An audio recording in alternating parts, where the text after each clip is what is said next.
Iskall85.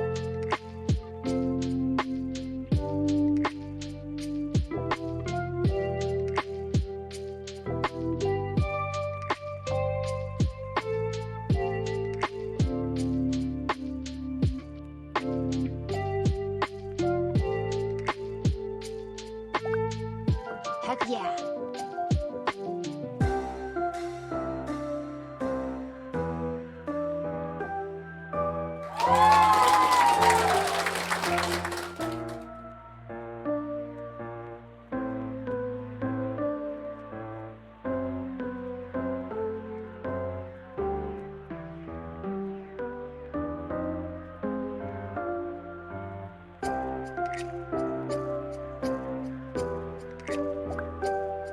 Hello, happy 9 months. Thank you for making a wonderful pack. Yahoo!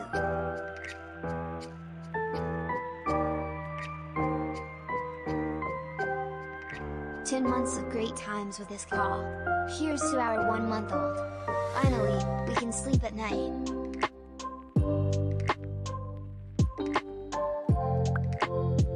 Iskall 2 wonderful years with a wonderful community.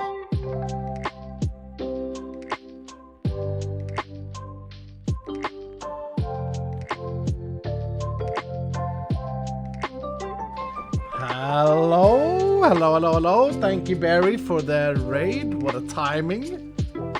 Been an amazing journey so far. Thanks for developing such a great mod pack. Thank you, sir. Thank Keeping you. the prime train rolling. Excited to hear about update 12. Hell yeah. I have to somehow I have to get... How do I mute TTS during this stream? This is going to be... It's embarrassing, Iskall. You should know about all these things. Yeah, we're going to have TTS muted because I'm here with a few people. Let's see. Can I just... Let's do this. Can someone TTS me? Hold on, I'm going to replay Mikey. Vikinga, thank you so much for the 10 gifted subs. Let's see. Oh, I think I did it. I've muted the TTS. I hope everybody is doing good today, Dylan. We are going to be revealing a lot of things about update 12 today. We're going to talk about the future a lot. Amazing with the 500 bit saying, grueling 3 days of work, but the Vaultcast was the carrot dragging me through. Hell yeah, dude. Hell yeah. I'm going to say now, preemptively, thank you so much for all the resubs. Thank you for the gift bombs. You guys are amazing. The quest system is so much fun. Thank you, Lady Moon Shadow. Thank you. Today, the problem for a developer, before I bring the rest of the team in, the problem for a developer, the problem for us, is not that we don't want to be transparent, but when we hold things in, we do it because we don't want people to get the wrong idea or get the wrong expectations. It's a bit safing from our side. Like if we say, you know what, we're going to add a new helmet, transmog. It's going to be amazing. And then, you know, we don't do it because we run out of time, or Danny, my friend Danny, is like not inspired. Or the helmet isn't that great. Then there's always the risk of disappointment. But that's kind of safing. And today we are pulling the safety plug off. We're going to talk about our ambition and our goal for update 12. And then towards the end of this vodcast, we'll also talk a tiny bit about the future of Vault Hunter SMP, because I think it's important. But yeah, just keep in mind, we're always trying to make this game better. That's been our goal since the very beginning. So here we go. With me today is on the couch. I feel like a talk show host, Hell. Like, yes. Yes, definitely. I need to make sure the volume is correct. It's good. It's looking good. Okay. Yeah, it's looking good. I was a bit sneaky bringing in sound testing. Is that fine, chat? Volume good? Because I know there was some complaints apparently about our hot tub stream. I don't know what they're talking about. Just couldn't hear us for the bubbles.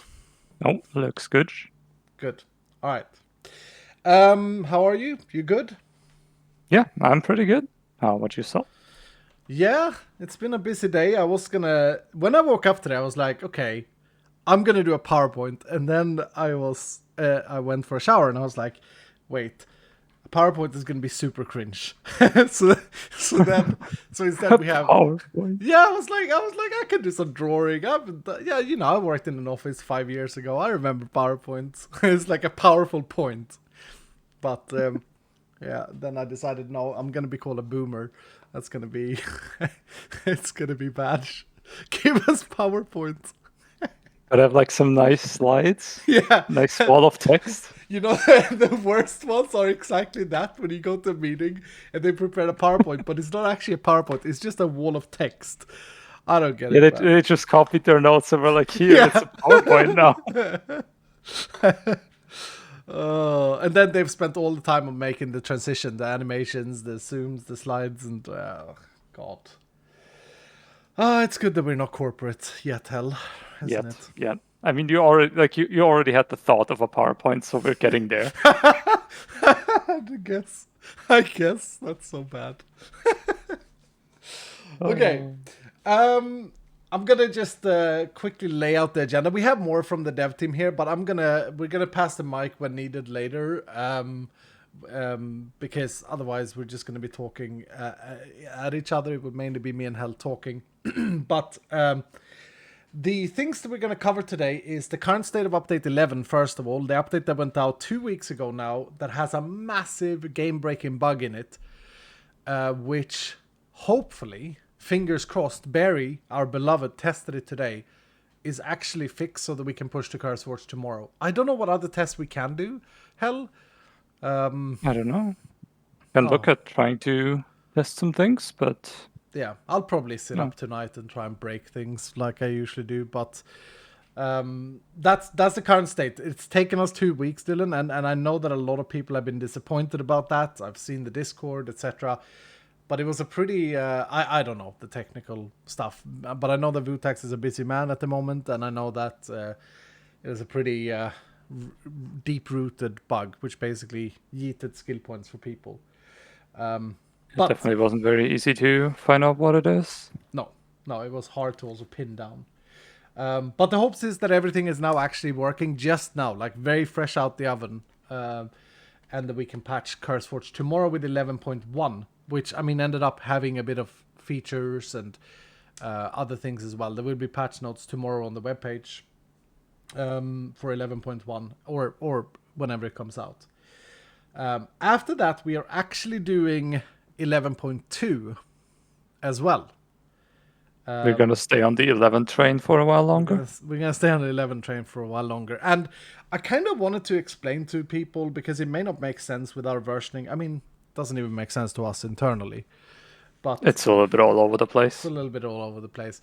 But the way I am, and me and Hellfire are picturing it right now, is that update 12 is going to be the last update where we make system reworks.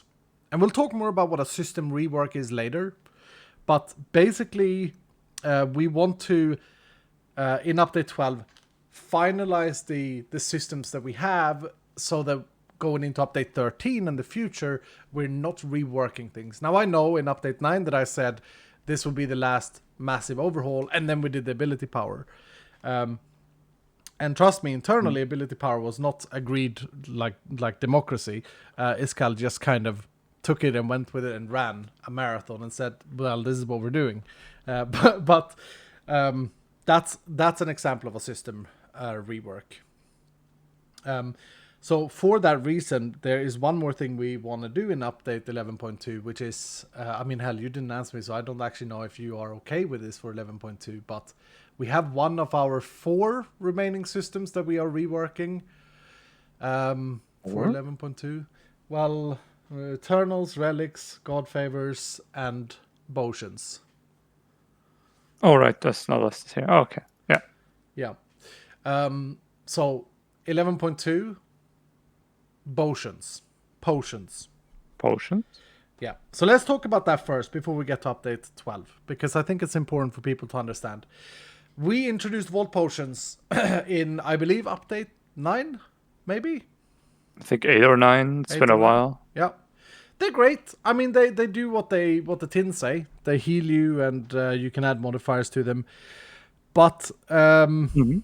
if we zoom out and look at potions, we can make them a lot more satisfying with less complexity. And that's basically what we're doing. You can talk about what we're doing, Hell, what we're planning with potions. So basically, we are trying to simplify potions a little bit to one degree. So Yep. the kind of like default potion you're getting is always going to be, well, kind of the way they are right now. So they just heal you with some core mechanic on how you can recharge the charges on the flask, or how you're going to get charges back. And you can then discover within the, how are the modifier archives called for potions? Alchemy, Joe. Something alchemy? Joe's an alchemy table, alchemy Yeah, archive. the alchemy archive, the alchemy Alchemy table. Yeah. So yeah, there you can discover the kind of like sub-specializations of potions you can apply to it, and then you can change your potion to be like, oh, it heals you and it also regenerates a flat amount of mana, or it heals you like normal and it will like apply regeneration for a short time. Or things like those that basically give the potion one strong characteristic, and that's kind of it. So you're no longer having this like weird system of having to apply a bunch of modifiers. They're gonna stay around for a little bit, and yeah. Yeah. We basically said it needs to be tangible. The player should feel the buff immediately. Getting 15% knockback resistance and even 25% mana regen is not something that, at least when I play, I feel like, oh yeah, I just drank a potion. So instead we are adding things like Hell said, like, okay, you regenerate all your mana. That would be a high tier potion. Or you get speed for 30 seconds, which actually exists right now. That's the only tangible effect that we currently have in the game. As far as so this is what we call a system remake, and a system remake is when we take something that you have in the game when you're playing the game, and we're saying, you know what, you're not gonna have that thing anymore. It's gonna do nothing because we're gonna redo it. And me and Hellfire were talking about, okay, how do we transition it? Like, how do we make Bobby not be sad? He's discovered the speed thing for his potion. And then we came to the conclusion that when it comes to potions, there's only really one thing that is tangible, and that is the speed effect that moves over to the new system. And I don't know what we agreed on, Hell, if we agreed on making a map or if they will have to rediscover the speed. Yeah. So in one way or another, you can like transition your old potions to the new system. Yep. However, the specifics of that and what is gonna remain or something are gonna we're still gonna have to discuss that. Yeah. And decide upon certain factors. But the broad idea is that you will have to discover these kind of like special types of potions for yourself. Yep. And the idea that a potion will actually give you mana back is quite big, because we have had a lot of people after update 11 talking about, okay, so is now mana steal the meta. The funny thing is that we didn't actually redo mana steal between update 10 and 11. Joseph, you and I were doing the lucky hits way back. And we kept saying in update 10, we said, why is no one running the meta of, or why is no one doing mana steal?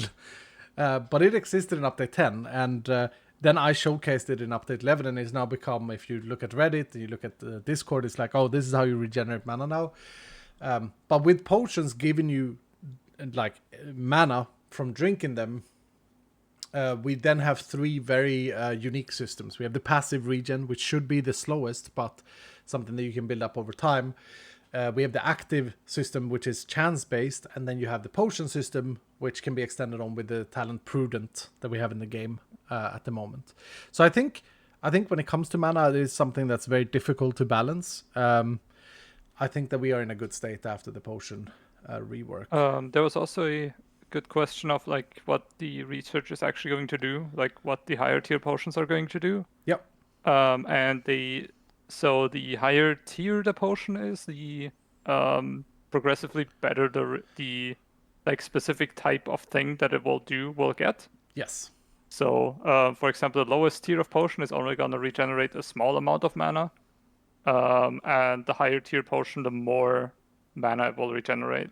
Yep. Or, for example, the regeneration, like the additional regeneration effect, the higher tier potion you're using, the longer or stronger that regeneration effect will be. Same Yep. for the speed and stuff like that. Yep. Exactly. So it is like both still a valuable thing to just increase the amount it heals and yeah, The effect that it gives. just the effect that it gives. Yeah, I could share the table that we made, but I don't know if it's necessary. I'll just give everyone a number so you can relate to something. If we are assuming that the potion stays the same as they are today, which is our intention, so you start with a vial and you end up with a brew at the max research, then you can craft whichever one you want, just like you can now. We're not changing that. We're not removing any good feature. But the vial would, with a mana modifier, the vial would restore 50 mana, while the brew would restore 200 mana, as an example. These numbers are examples. So instead of discovering different tiers of modifiers, you discover the entire modifier at once with potions. People were getting an ad. Oh, Unfortunate. Okay. We will wait for the adders.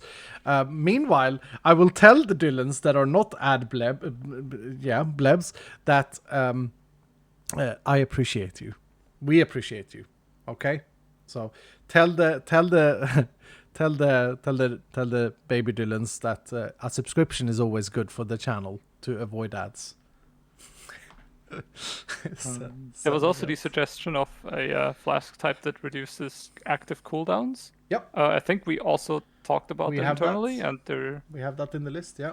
Yeah, there is most likely going to be a type that lets you, whenever you drink a flask, reduce the cooldowns that are ongoing. Let me go through the list. Let's be a little bit open and giftful today, Hell. And then with the precaution that we may not be able to do all of these, but in our vision, our ambition with potions, the following modifiers would exist. Is that okay, Hell? Sure. Restore mana flat, so that's mana points. Restore mana percentage, so that is percentage of your max mana. Reduce active cooldown, so if you have an ability on cooldown, drinking the potion will reduce that cooldown. Movement speed, and what scales here is the duration. Immortality, and what scales here is the duration. So it's kind of like a ghost walk. You drink a potion to get out of a sticky situation. And you're immune to damage for a few seconds, so you can get further away or something. Or you can use it offensively and drink it and run into danger. True. Well, there's a lot of skill expression with that. Absorption hearts, kind of like ward, where you get an extra little shield. Can be very good if you drink the potion very low health, that you get a little bit of extra buffer. Cleanse, clear negative effect, and gain immunity from those effects. And regeneration 1 for a certain amount of duration, which stacks very good with Vilara's Pedal and with other regen sources in the game. So those are the ones as we started by saying, we want to make it, we want to simplify potions and we want to make it tangible. Every single thing should be tangible. You should feel it. You should feel what's going on. Thank you so much, matey, for the 20 gifted subs, by the way. Thank you so very much for that. I think that there won't be a single person complaining about this, even though it is a system rework, and system reworks are usually when we get hammered. So let me explain system reworks, because I promised to do it earlier. We've done a couple of system reworks since November 5th when we started the third iteration of Vault Hunters. We have done tools. We completely threw out the tool system that we shipped with, and we remade it from bottom ups. Introduction of ability power is another system rework where you have to relearn how a certain mechanic of the game works. What else have we done, Hell? System reworks. Quite a lot. We introduced dungeons and then subsequently now changed dungeons. Yep. Dungeons we did a system rework on for sure. We introduced expertise as a completely new thing people can do. But we ripped out talents for it. Yep, that's true. Where we taken off like some talents for it. Magnet, same thing there. Yep. Magnet got a huge change overall, yeah. Several abilities over the time have gotten changed, removed, reworked. Yep. Architect Vaults wasn't shipped with the 3rd edition, so that's not really a system rework. But yeah, if you look from the 2nd season, then sure. Skill points, yeah. Yeah, didn't Scavenger Vaults also like get 1 or 2 iterations over the time? I I think think there they, was like 1 or 2 things. maybe in season 3, I can't remember, but Inscriptions got added as a completely new thing. yeah, runes got, the rune system got removed and we added inscriptions instead. Right. Or Scav was new, yeah. Thorns got changed. Yeah, Fatal Strike got completely removed and replaced with Lucky Hit. Yep. The Cake Vaults, that's also true. There's a lot of things that happened there, and three probably will reworks. still need to happen again. But I think in big scale, like skill points, the entire, gaining unlimited skill points, the fact that we pulled the plug on that one, we should have, in hindsight, we should have done that when we started season 3. We were all very disappointed internally, I think, Hell, that we didn't think about that when we launched season 3. Because there's no way you can balance a game with infinite skill points. It just doesn't work. Yeah, eventually.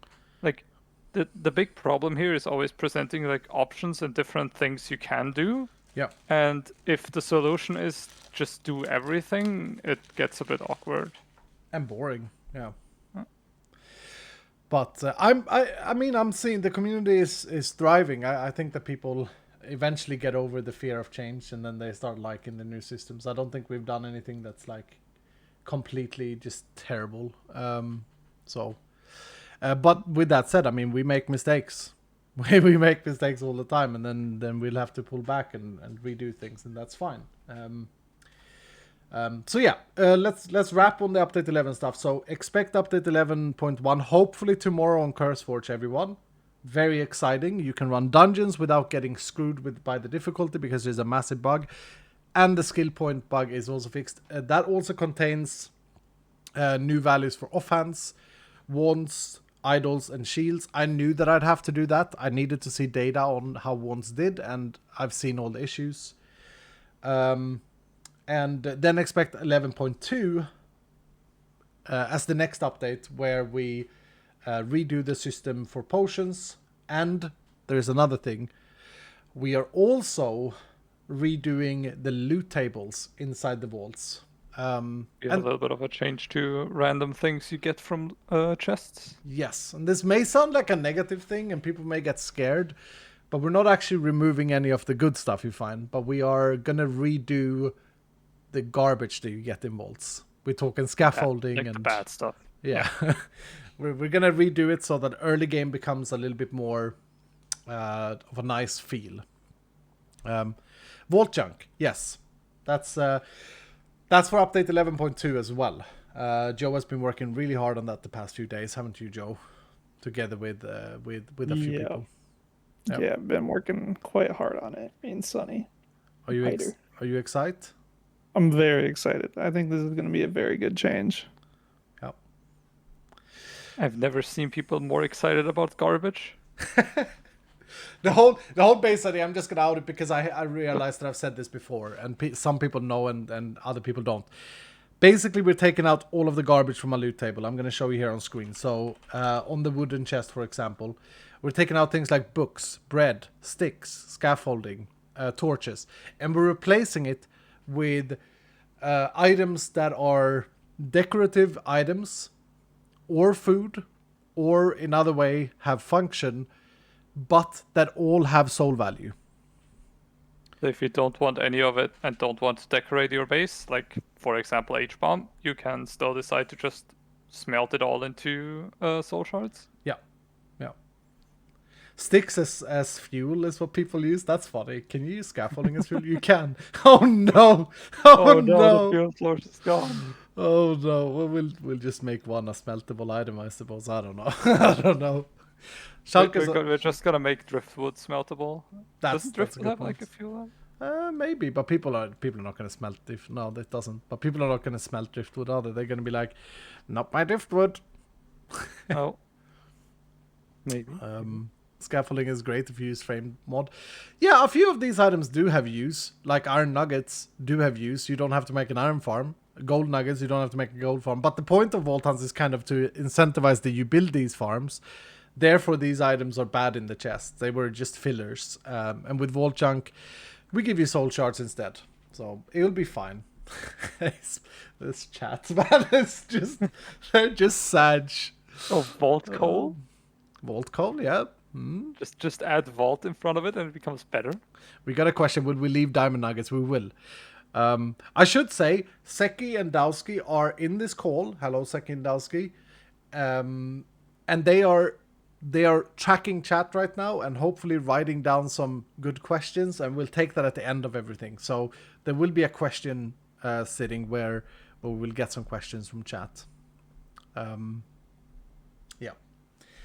That's actually something that I just saw in chat that I forgot to add here that we talked about the other day, Hell and Joe.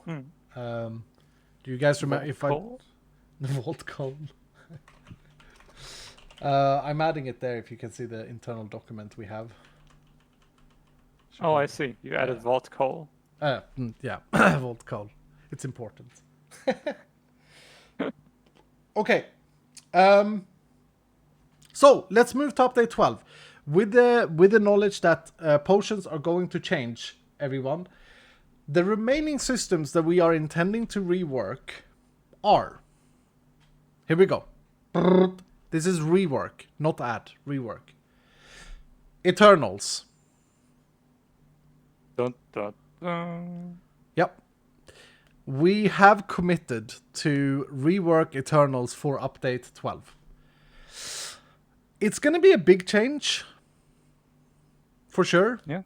And some people are not going to like the changes. Other people will love the change. I think when we're done, when the dust has settled, It will be a better experience to play with. It will be a better experience to play with for everyone. Yeah.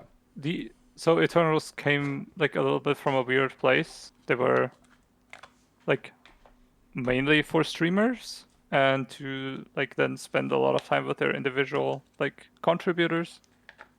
People donated and such. I'm gonna go and get Megalith while you explain. Okay. Reasonable. And so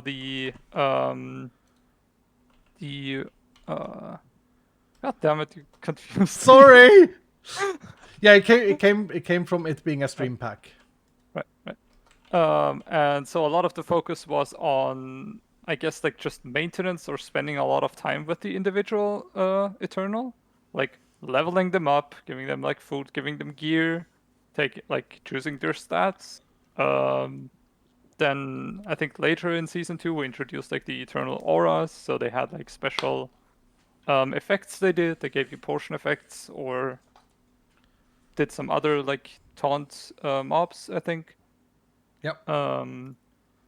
So they were like very work intensive for the individual player. You had to spend a lot of time with an Eternal. You had to spend a lot of resources on the Eternal, just to make it like usable at your level.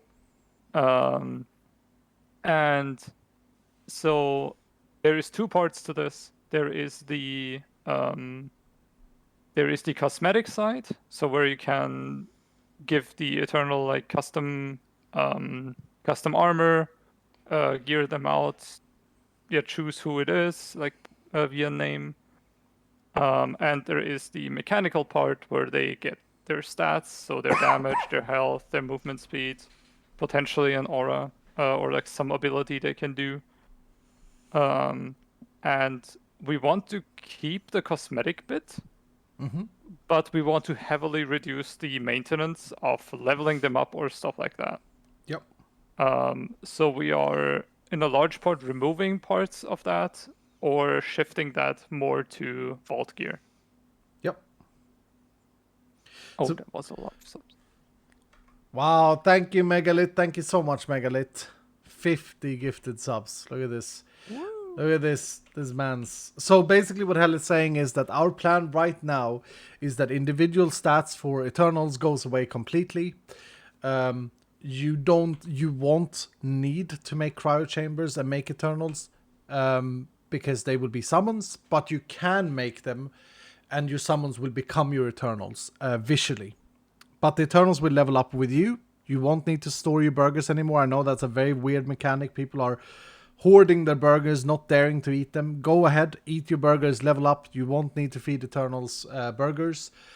They'll follow your level, and their stats will be enhanced by your gear modifiers. So your gear may say plus 10% eternal damage, or plus 5% eternal defenses, or whatever. And that's a very important game design decision, because what that does is something that we haven't managed to do, and that is balance. Actually not in Season 2, and with a lot of stuff being on the Eternal, not on you. Exactly. We haven't been able to balance anything. Basically, it is always better to have an Eternal or two than not to have an Eternal. So we needed to figure out, okay, well, the player has to sacrifice something in order to be a summoner. In other games, you have classes. You have Necromancer in Diablo 4. You have, I don't know, Summoner class, insert name here. But we don't do classes. So it's been a bit of an internal discussion of how we get balance with Eternals, and Hellfire was the one to hatch this idea, and I think it's brilliant. It means that if you want to play a summoner, well, you're not going to get a ton of AP on yourself. You're not going to get a ton of damage on yourself. Your resistance is probably going to be lowered as well, because you're going to have to spend some of these modifiers to boost your Eternals. Not another modifier, says Taco in chat. But yeah, all in all, the main issue is that especially in Season 2, the Eternals had their own stats and you had your own stats. Yeah. So you were always at the same power level if you had Eternals or not. And just not going Eternals was kind of awkward, because they just provided so much utility and so much additional damage and such. Yeah. So now what we are aiming to do is essentially have gear modifiers that compete with your modifiers, so attack damage, ability power, health, armor, and stuff like that. So you can either essentially get bonuses for your Eternals to make your quote-unquote minions better, or you can make yourself better. And as a result, we hope to achieve a system where it's more like the conventional kind of like minion builds, while still keeping the kind of customizability that Eternals had so far. Yep. I think it's great, because we didn't want to go down the class route. This is Minecraft. You're supposed to be able to change whenever, from being a redstoner to being a builder to being a direct burner. I mean, that's just how it works. We're a classless society, exactly. Thank you, CCM. That's all I want us to talk about with Eternals, because I see a lot of fear in chat, and this is very normal. Whenever we present a system rework, people are like, no, like, oh, don't add more modifiers. Don't do this, don't do that. But I say as I always said, and I mean, this may sound arrogant, but it's true. Harrison Ford, is that the name? No, that's the actor, isn't it? The inventor of Ford, Mr. Ford, let's call him Mr. Ford. He has a very good quote that I like, which is, you can't ask the Dylans everything, because if you ask the Dylans what you should invent, they will say faster horses. Henry Ford, there we go. That's a very good quote. It's a very good quote. So we can't ask the Dylans everything, because they will just ask us to I mean, there are a lot of good suggestions that we use a lot, so I shouldn't say that. But you know what I mean. Like just, this is why we have the trusted process saying, which not everyone likes, but I think we have a really good idea here internally. Let us cook.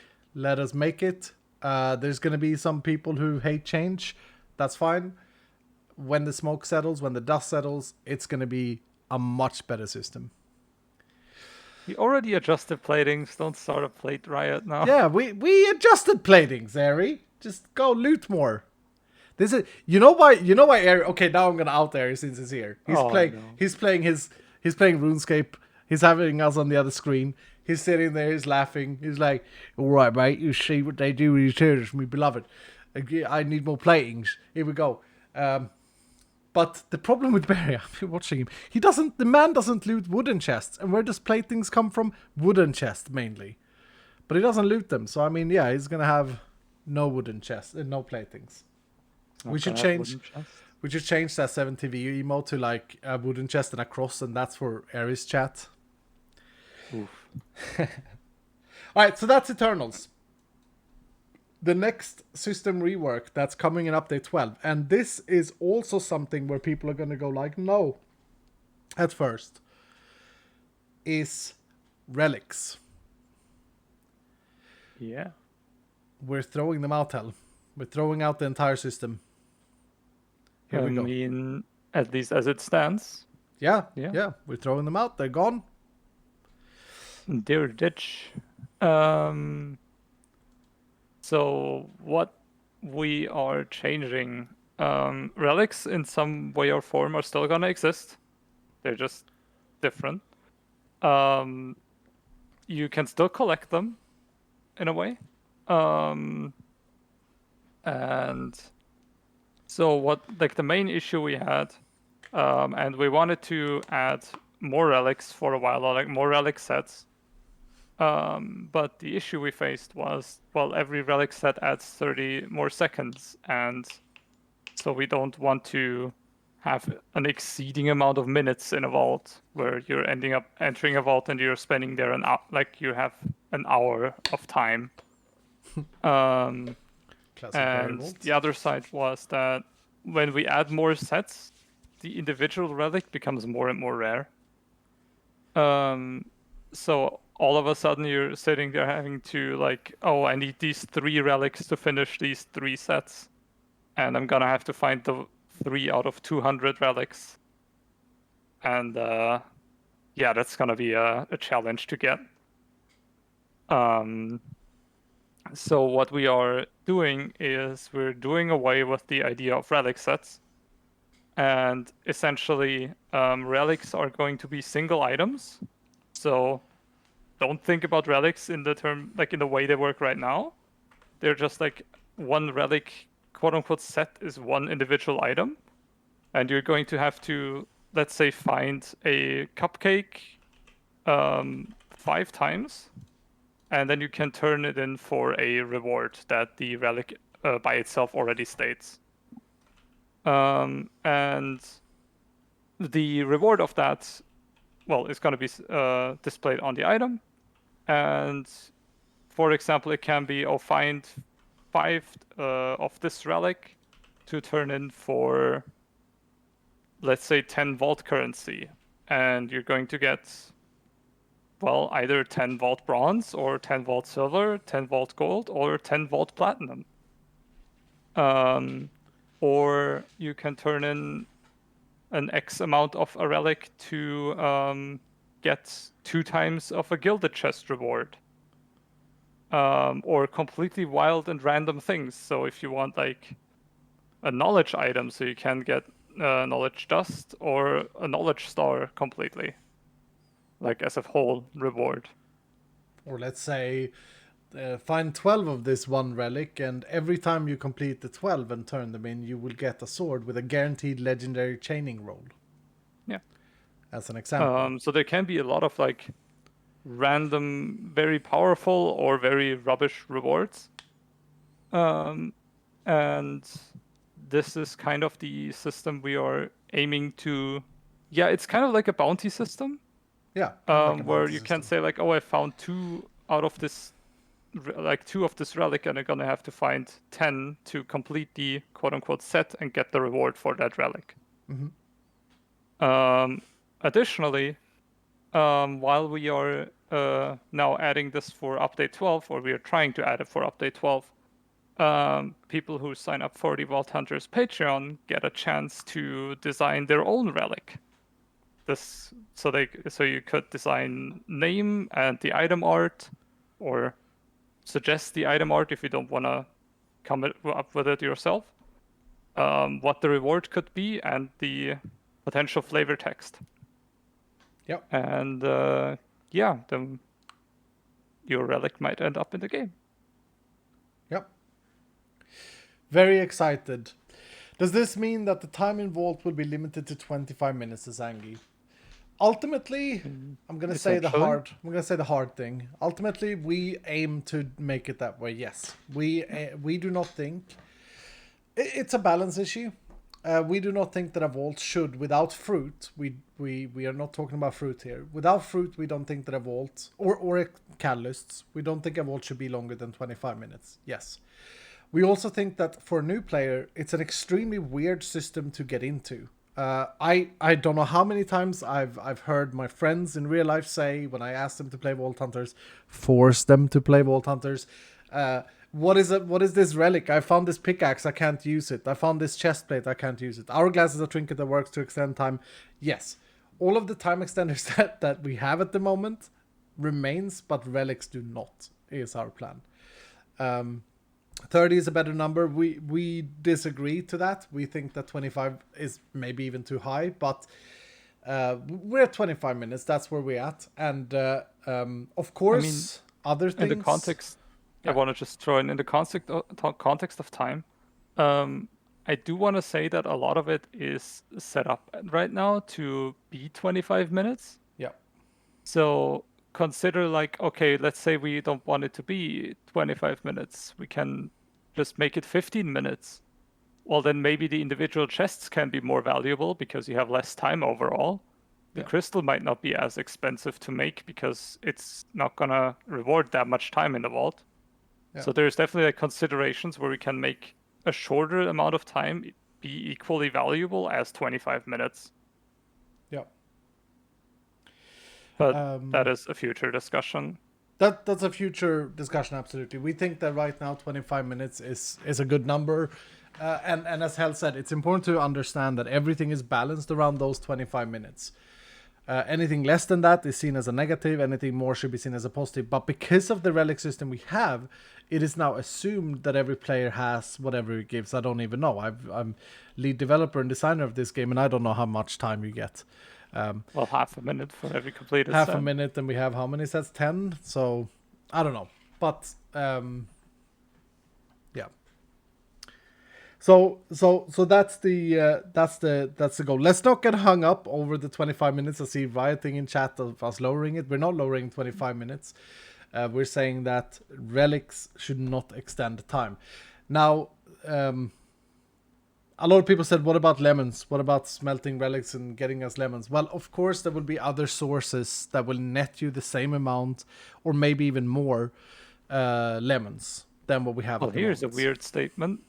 You could just submit a relic set that rewards lemons. Yeah, there you go. There you go.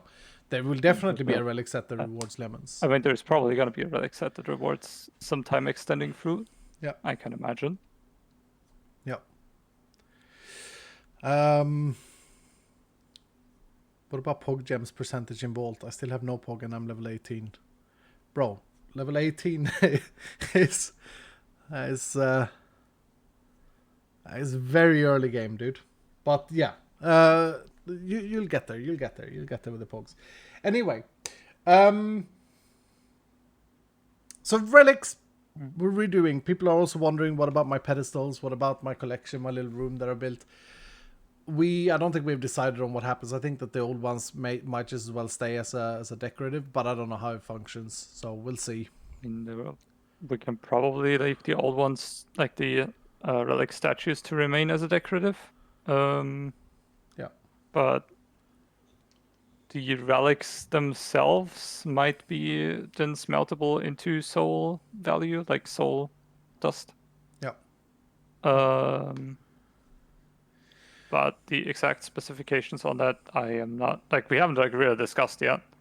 It's mainly about the way we place where we want to be, rather than like what we're going to do with the old ones. How about a server setting, game setting, vault setting that allows you to extend the vault time to 30 minutes if the player owner chooses to make up for the missing time from relics? Interesting. As I said, we'll have to discuss these things, but it's important to keep in mind that the vaults are balanced constantly when we add new objective, when we add chests, when we add item quantity. Everything is balanced around 25 minutes. Everything is. So there are other difficulty settings, but yeah, let's not get stuck on the time thing. This is, of course, you see, Hell, this is the classic system rework. People riot, people get anxious, and all of these things, and that's humane to get anxious. But at the end of the day, when the dust settles, we're making the game better, and that's how it is. I'm just very convinced that the new systems for relics will be more engaging rather than the current, I found relic booster packs or unidentified relics and I'm getting a random one.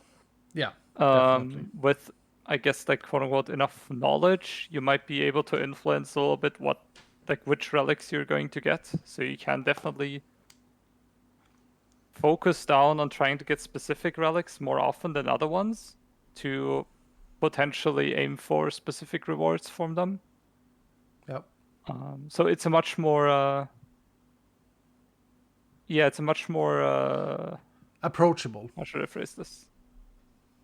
Approachable. You can much more control like what you're going to get out of it and how you want to hunt for them. Less RNG, more knowledge-based stuff. Yep. Here's the new plating, 7TV. Ari wrote something funny. He wrote, oh crap, it disappeared. What's a relic for platings? Probably. That's a good one. No, he wrote the different viewer types. Anyway. But yeah, moving on from Relic. So just so you know, Relic system is being overhauled. Finally, update 12. We have 2 more systems stated here. The next one that we are reworking, but this may not be for update 12. This may be the only system that we have when update 12 is out. And that is the God Favor system. Idona, Wendar, Tenos, and Velara. Oh, you actually remembered all of them. Good job. The reputation system with gods is something that we want to do more with. But the way it is right now is very difficult for a new player to understand. It is very broad. We don't have the design finalized for this, I should say. We haven't really come up with a solution for it yet. But we only have like some loose thoughts and the general motivation that it isn't very great right now, and we wanna try to make it better. Want to make it better. It's not interactive enough. It's not tangible enough. It's not exciting enough. We recognize all of these things, and it's not controllable enough either. We want to make it more approachable for new players. We want to make it a little bit more interesting to work with, and something that you feel excited about. And we're talking about everything. We're talking about, how you do the tasks at the moment, to how the reputation influences you, to what buffs you would get or whatever. We want to work on all angles, but we don't have a design for it yet. So we're gonna work in progress. We're gonna get there, but that may not be an update 12 thing, is what we're saying. The final system, I think that people may be a bit shocked by, but it's a good thing, is that we want to, and this may also not be an update 12 thing. So I'm mentioning these things just so people know what expectations you have going into update 12 and update 13 later on. Our current implementation of raw vaults, so we're talking sky vaults here, has a bunch of flaws that we are aware of. I know it's talked about a lot. The theory is there, and it works, but it's a bit chunky. First of all, what we want to do is we want to remove the objective, so that there's no objective in raw vaults. They are just repeatable mining, gathering, collection vaults with a timer. When we have done that, we want to expand on them to make them even more exciting. We want to add some more rooms, better rewards, but all of it be collectible mining stuff. So we're not talking vault gear, we're not talking plating, berry. We're talking diamonds, we're talking, iron, we're talking all of these unique resources for sky vaults. And once we have that in place, it is our intention to bring these raw vaults into the normal version of Vault Hunters as well. As a resource vault that you can access in non-Sky Vaults worlds if you want to go mining, but you don't want to go caving. You want to do it in a vault. Well, we're going to provide that for you. So, yes. Alternative to farming. Yeah, alternative to creating farms. Exactly. We know that like running these vaults is really fun, and if there can be an objective to either just collect decoration blocks, because that's a big part of it, you want to build a nice looking base, or instead of making farms, you want to vault for your resources, then that's what we're trying to provide. And I can see that this is super hyped in chat, so that's nice. And this will also enhance Sky Vaults. But just beware, we are aware that they are chunky, we are aware that they're lacking. There is a system there that's really good, but we want to move it away from being like, okay, I'm going in to complete a monolith to get the crate, to being, okay, this is a resource vault. I'm out of diamonds. I don't want to go mining in the overworld. I want to go in here. Megalith says, sorry, I can't see the importance of raw vaults in normal Vault Hunter, especially after a certain level. You have tons of farms. Yeah, and that's beautiful, Megalith. That's a perfect example of Vault Hunters appealing to multiple different players, right? Maybe you want to go in there to get decorative blocks. Maybe you want to go in there to get something. Maybe you don't want to set up a farm for, I don't know, kelp. And there's a kelp room. Like, the appeal to multiple players is important to understand when talking about the design choices that we make. Are you guys currently planning on any more patches on update 11 or just working on update 12? This guy has just joined. Yeah, please rewind the VOD and check it out. But 11.1, hopefully on CurseForge tomorrow. 11.2, what do we say, hell, a week away? Something like that. Probably. Good estimate, but it might be a little bit longer. Yeah. We'll see how it turns out. Depends on how things goes. Yep. Okay, so that's the system remakes that we're looking to do. Now, let's go into the update 12 stuff that's not system remake. That's new things that's coming. The new and exciting stuff. Mm-hmm. Should I start with point C on the document? This thing here. Oh, crap. This thing here. I'm going to start with that. One thing that's coming in update 12 is an achievement system. We are implementing an achievement system that is, you could call it a longevity quest system. You will have an achievement board, much like other games have achievements. These achievements will be longevity, everything from small things to longevity things. And they will all be awarding transmogs. We have Danny, my friend Danny on the team, our modeler.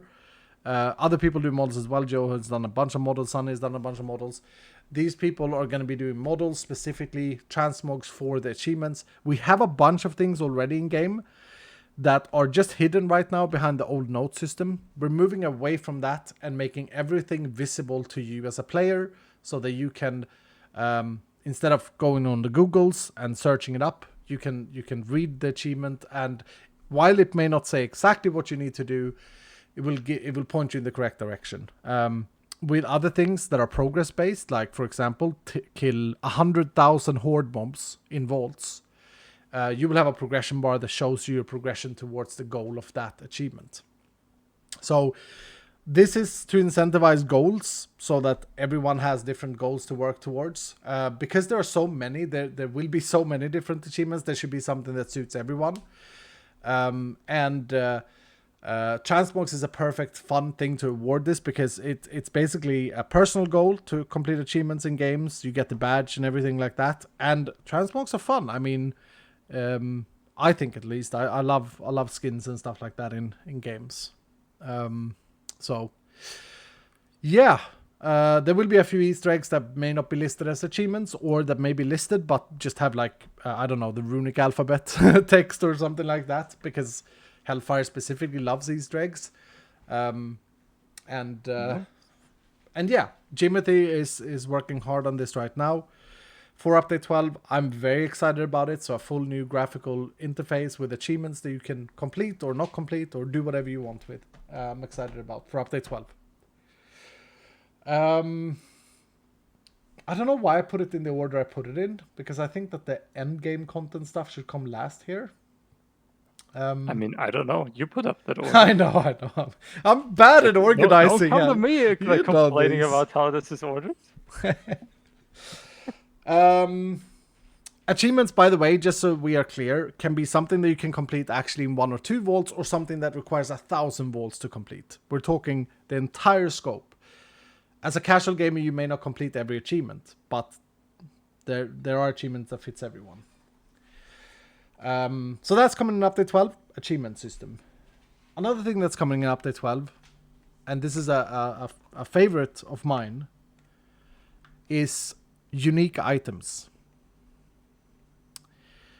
And I am so excited about this, man.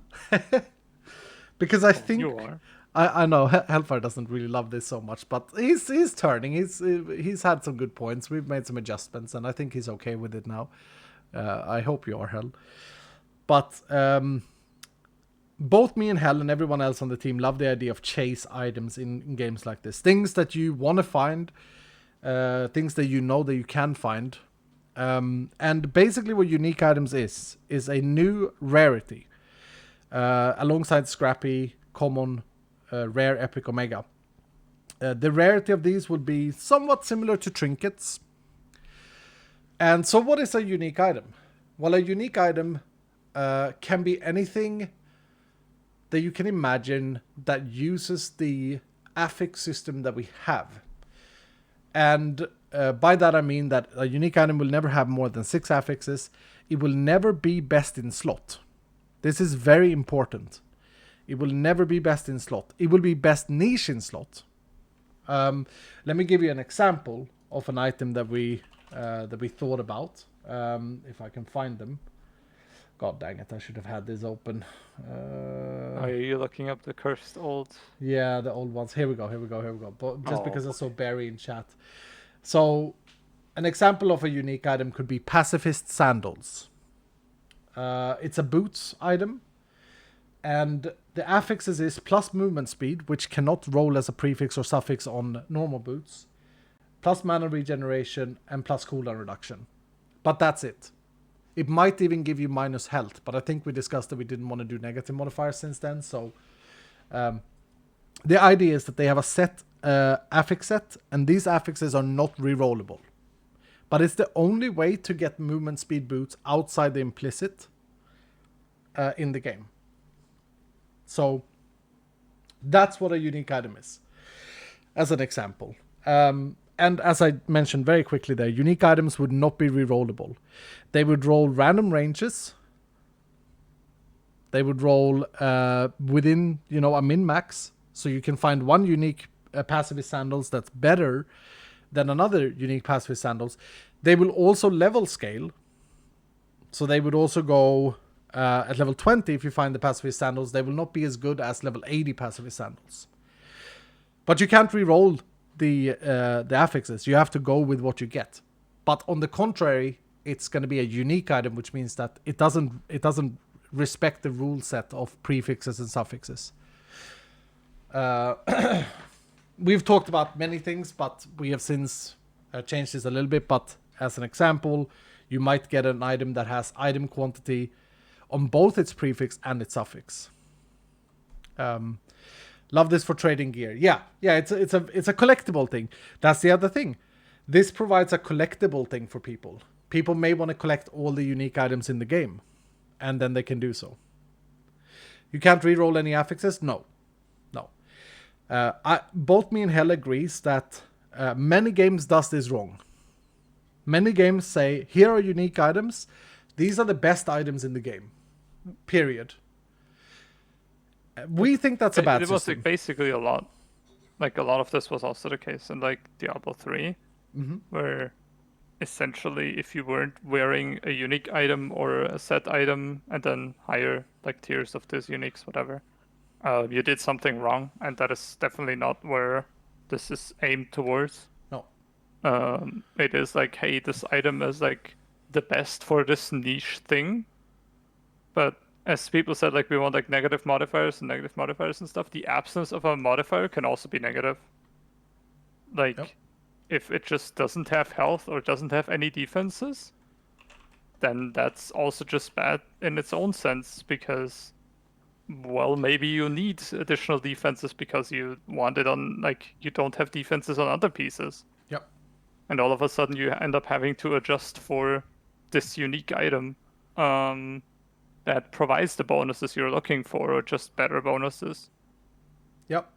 Um, Exactly. So it is less of like, this is the best item, like this is the best boots or whatever, or like really, really good boots. It is more like, well, I'm trying to focus more on this, so I'm choosing these boots over just quote-unquote generic, normal, epic, or omega boots that have a mixture of defenses on prefixes and, I don't know, general loot modifiers and suffixes. Yep. And to make it even more chase, the idea is that they can still roll legendary modifier values. But as Hell is pointing out, best for a niche, yes. But you will be sacrificing something. Let's say that there's a unique chestplate in the game that, for ease of argumentation, increases movement speed. There is no other chestplate that can increase movement speed, but this unique chestplate. But it also only comes with that modifier. That's the only modifier it has, let's say. Let's make it further. Let's drag it further. It also doesn't have armor. It's As an literally example. only there for movement speed. Yeah, yeah. So never best in slot, but unique for its niche. And then you can roll a legendary one, and it's really packed. So it's a massive chase system, and I'm so excited about it. They will be dropping, as I say, at the same rarity as trinkets. They cannot be crafted. And people are confused about the level scaling of them. So they will work like normal vault gear. If you find a unique at level 20, it will have the roll range of that unique item on level 20, and it has a different roll range on level 80 and on level 100. So basically you can find it across like good, like more levels than just like at max level or something. It will just try and adjust for the level you're at. Yeah, exactly. Where will you find them? Well, not completely clear, but right now we don't see a reason to not add them to ornate chests and champion loot. Like the details of how they'll be like that, how you can find them or come. which unique items exist are up in the air. Yep. We are still like discussing about them, but the general concept has been agreed upon. This is what we're trying to do, kind of. Yep. There are a lot of fun things that we could do, like someone is suggesting, put them in wooden chests. But as we say, this is for us to come up with, and we'll see where we get with these things. Very exciting though, and champion Patreons, we will be offering a chance. However, we will not offer this immediately in update 12 because we need to get some data on what works and what doesn't work first. But we will be offering a chance for champions to create a unique item within a framework, of course. Within reason and discussion and working out like, hey, I want to make a unique item that kind of does this or that, and then we can say like, oh, okay, we can maybe work it with like by adding or removing this or that, or this is not possible because we have a unique item that does this, or along the lines of that. Exactly. And finally, Danny. Are you here, Danny, my friend Danny? Our talented, amazing model artist, Danny boy. He's still muted. Yeah, he's still muted. He's probably just AFK. Unfortunate. Danny is super excited about this. He's going to make, as much as he can, he's going to make unique models for the unique items. How cool isn't that? Yeah, So, still muted. more transmogs. More transmogs. Is her name Mephalith and not Megalith? No, it's a spelling mistake. It's Megalith. But yeah, so I don't know. This is so exciting to me. I'm so very happy about this implementation, and it gives so much longevity to the game for a collector like myself. If nothing else, it's a collecting system, which I absolutely love. Okay, now we take point B. End game content. End game content. I suppose this is gonna be a little bit messy because of this point, Hell, if you're watching the document. Yeah, we can just like. We should say that now, shouldn't we? Talk about that first. I mean, there is a lot of discussion that still needs to be done, and I do not know how much. Well, I want to actually say. I want to out something about it because it's like the number one thing that people are asking. They're not asking for that. They're asking for other things that are already planned to be in that. Can we just say that we are going to try, but it's hard to implement? Something like that? Hellfire is scared. This is what I'm saying. We started off the podcast by saying, like, we are safing. Oh, ads Again. Okay. Ads. Spill the tea, says Megalith. But Megalith, you're going to be one of the people who come back later and go like, hey, calm. Where is my thing? And then I'm going to sit there and going to be like, Megalith? And you're going to be like, I'm editing. I know you, Megalith, by now. Don't change everything. This is not a change. We're adding stuff. Ads are done. Thank you. Sheila, thank you so much for the 5 gifted subs. Okay, I'm just going to say this first, Hell. We're going to get into endgame content edition now.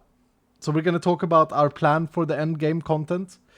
Like the things that we've talked about so far, achievement system and unique items are both things that exist throughout your entire playthrough in Update 12. Now we're getting into endgame content. Before we do, I want to say that Update 12 aims to bring back etchings. But we are completely redoing them. They're not going to be like they were in Season 2. They're going to be a concept they will kind of still be, so you can apply an etching to a existing gear piece, and yeah. And that's but as that's long about, as that's about it. That's about the only thing that's gonna stay the same. That's the only thing that's gonna stay the same. Okay, so Hellfire is worried about this, and I'm worried for Hellfire's sake as well. So take everything you hear now with a pinch of salt. Okay, don't take it salty. Actually, take it with a pinch of sugar. That's a better saying. Take it a bit as a sweet thing, but do not pin us down in Update 12. If we don't get to this point, don't pick me up and spam chat that I suck. Okay, Megalith, I'm talking to you. Okay. What the heck is an etching? That's fair. A lot of people are new to Vault Hunters as of 3rd edition. So let me explain. Etchings are going to be a thing that you find in endgame. That means after you've reached level 100, we will get into how you find etchings in a little bit. But what is an etching? An etching is an item that you attach to a gear piece of your choice, and it gives you a bonus. In Season 2, this was our way of implementing sets. You needed the same etching 4 times on every gear piece to get the set bonus. We're throwing that out. But as Hell said, it remains that you attach an etching to a gear piece. You etch a gear piece with a power. Okay? Power of friendship. Oh, wait. Power of friendship. Now, what are these etchings going to do? In Season 2, they did the following. There was one set that gave you plus 100% damage. There was another set that gave you Elytra Wings. There was a third set that gave you item quantity, or chest rarity, whatever it was called, etc. Etchings are going to move away from that to something a little bit more sophisticated. Here we go. Hellfire is shaking. He doesn't like that I'm saying these things, but here we go, Hell. Here's an example of an etching. Nova is cast twice with a delay of 1 to 3 seconds. The 1 to 3 is a random range. That's an example of an etching. Or, here's another example. Dash gets 2 to 3 charges before going on cooldown. It is, since method is ASCII, yes, it is much more skill focused rather than just Yep. Much more stats. Yep. No more stats, it's more skill focused. Heal also casts Cleanse as an example of an etching. Some are stronger, some are weaker. Yeah, we had a few examples now. We had a few examples. Okay, Hellfire wants me to stop. We have a list of about 50 different things, Dylan, that we are aiming to do. And the problem with this, I'm just going to be honest here, the problem is that there is a lot of balance to think about. There are a lot of keywords, as Hellfire calls it, to keep track of. But this is our plan. This is our goal. This is why we have certain abilities at the moment that may feel a bit dull, is because we have a broader plan for all of these different things. Do you still need 4 like in Season 2? No, you would need 1. There's one new mechanic with etchings that is very important, and I want Barry specifically to hear this, but I want everyone to hear this. I think that Barry will really like this. In order to balance etchings, an etching is going to require a rarity of an item. So, let's go back to the Nova is cast twice with a delay of 1 to 3 seconds. Obviously, the best one you can find is 1. With a delay of 1 second. It's going to maybe say requires rarity common. Okay? So it's a restriction on what items, like what rarities a etching can be applied to in the first place. Yep.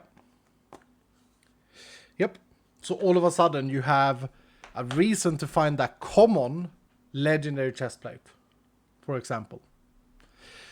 The idea is here to make all rarities valuable in their own way. The absolute powerhouses of etchings will probably require a scrappy piece, where the ones that are doesn't do a whole lot will probably be fine to go on whatever. Oh, I hate that, says Faye. I saw the comment as well. I always see Faye's comments. I don't know why. It's something with this pink thing. It's the dragon. The name color. Oh yeah, it's a good dragon. It's a good name color. Yeah. I hate it too. I mean, weird system. Shut up! Shut up! What the hell? Oh man. I mean, there's upsides and downsides. The issue is just always like, well, how, like, what role does like a good scrappy piece in the end make? And like a large issue is that due to legendary modifiers, I think we got in Season 3 better at making even scrappy gear be cool to get. Yep. Or like lower rarity gear cool to get. Yep. Just because, like, well, it has, like, maybe you find a rare item and it has legendary mana regen or something, and all of a sudden you, like, consider that piece more valuable than an Omega piece just because it has, like, 1 or 2 stats that are really, really, really good. Yep. And so we are trying to make lesser rarity items more exciting, and I feel that, or like we feel that this definitely makes them more exciting. Yep. In a way. They do. It does. It does. Some people are just like this. Some people are like, if I can't have the cake, the ice cream, and my glass of Coke at the same time, then I'm going to be angry. And that's fine. That's fine. That's fine. The point is, there always has to be a counterweight. And as Hellfire says, I really think if you go back to Season 2, if you didn't get an Omega piece, you were sad. Like, that was the feeling in Season 2. Now, when you get a Scrappy Plus and Identified, I mean, it's always exciting to look at them. It's always exciting to see what gear you get. And I don't think many games in this genre has managed to do it as well as we have in the season. And I mean, that's a very big statement, but I played a lot of these games, and truth to be told, like in many games, you don't even care about the gear you find other for the scrap material.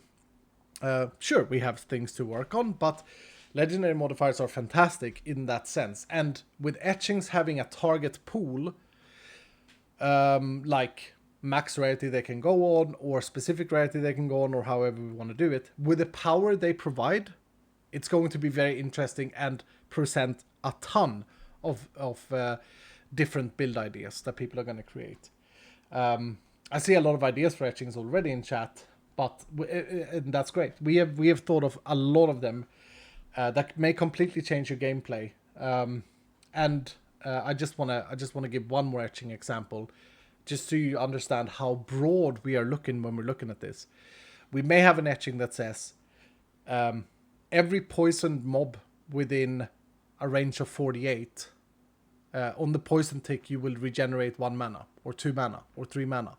So all of a sudden you can build a Poison Nova build or a Poison Cloud build that aims to recharge your mana.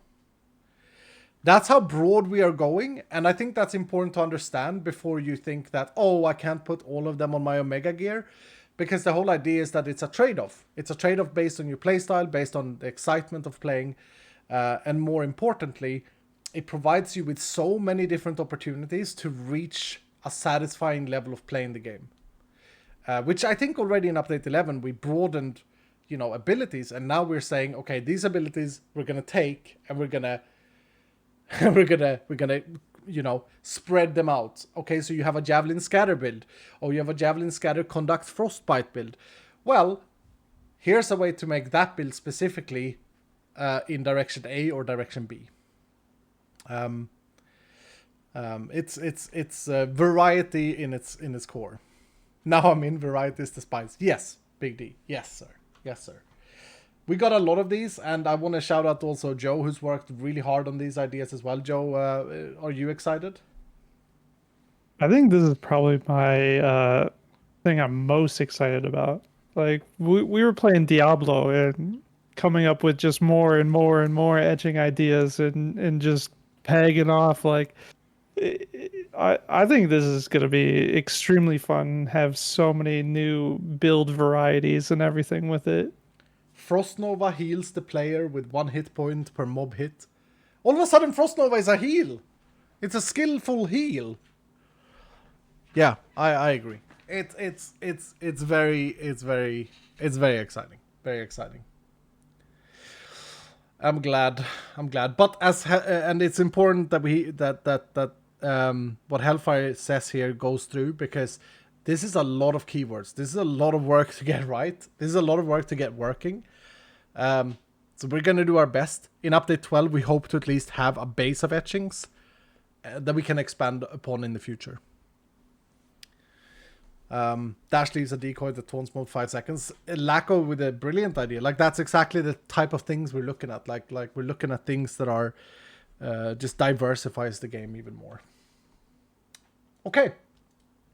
I wanted to talk about etchings first before we go into endgame content, because now we're going to talk endgame content. So how do you get etchings? And what's the point that after level 100? I was watching Barry stream today, completing all the mods, and thinking to myself, okay, I'm probably pretty dumb for burning my stack of knowledge stars for effect on stream. But, as Barry pointed out, there are a lot of goals in Vault Hunters already that you can personally set to achieve. The stated goal that we have at the moment is 25 artifacts. But what happens when you have 25 artifacts? Well, nothing. Nothing happens. But that's going to change in Update 12, isn't it, Hell? Yeah, there is a lot of stuff that is to be done after level 100. And yeah. Yep. Looks exciting. So, first of all, artifacts is a gatekeeper to endgame. With that said, artifacts needs a little bit of an overhaul, and what we're doing is the following. We are adding a quest in the quest line of the game. That was not the right screen that I pressed that button on. We're adding a quest at the in the quest book at level 50. Reaching level 50, there's going to be a new quest line, which will give you the first artifact. So the quest will give you the first artifact when you hit level 50. Artifacts before level 50 will not be a thing after Update 12. Artifacts after level 50 will be more achievable. How that is to be implemented is nothing we reveal today, but they will be more achievable. To the point where the average gamer by level 100 will probably have the 25 artifacts. That's the goal. That's the goal. So your first thing, if you want to engage with endgame in Vault Hunters, is to collect 25 artifacts. Before you have them, you are stuck in this level 100 zone where you can't really access. Where you're just kind of stuck doing level 100 vaults over and over again, trying to get your artifacts done. Yep. Once you have got your artifacts, you will unlock the greed system. And we're not going to reveal too much about what the greed system is, other than to say that it's a level-based system. And currently, we have not set this in stone yet, but currently we aim to provide 50 greed levels. 50. These in the progression of these 50 levels, the player will be awarded in the current plan 5 extra skill points and 5 extra expertise points. The greed system itself will be a progression-based system, much like talents and abilities, but not talent and abilities. It will be more like attributes that you can unlock. It will also be different per every person, or per every time you play through the pack. You don't have to choose the same path through greed. You select your own greed path. So that's all cool. Now, what are you going to do? Are you just going to run like modified level 100 vaults? Hell, is that the idea? Well, there is a couple new things how you can modify your vaults and like things to vaults now. So one big thing is that after you're into the greed system in one way or another, you're gonna be able to access a new type of vault, which we currently call ancient vaults. Name is a little bit up in the air, maybe, but that's kind of the general, like, just name we're going for now. And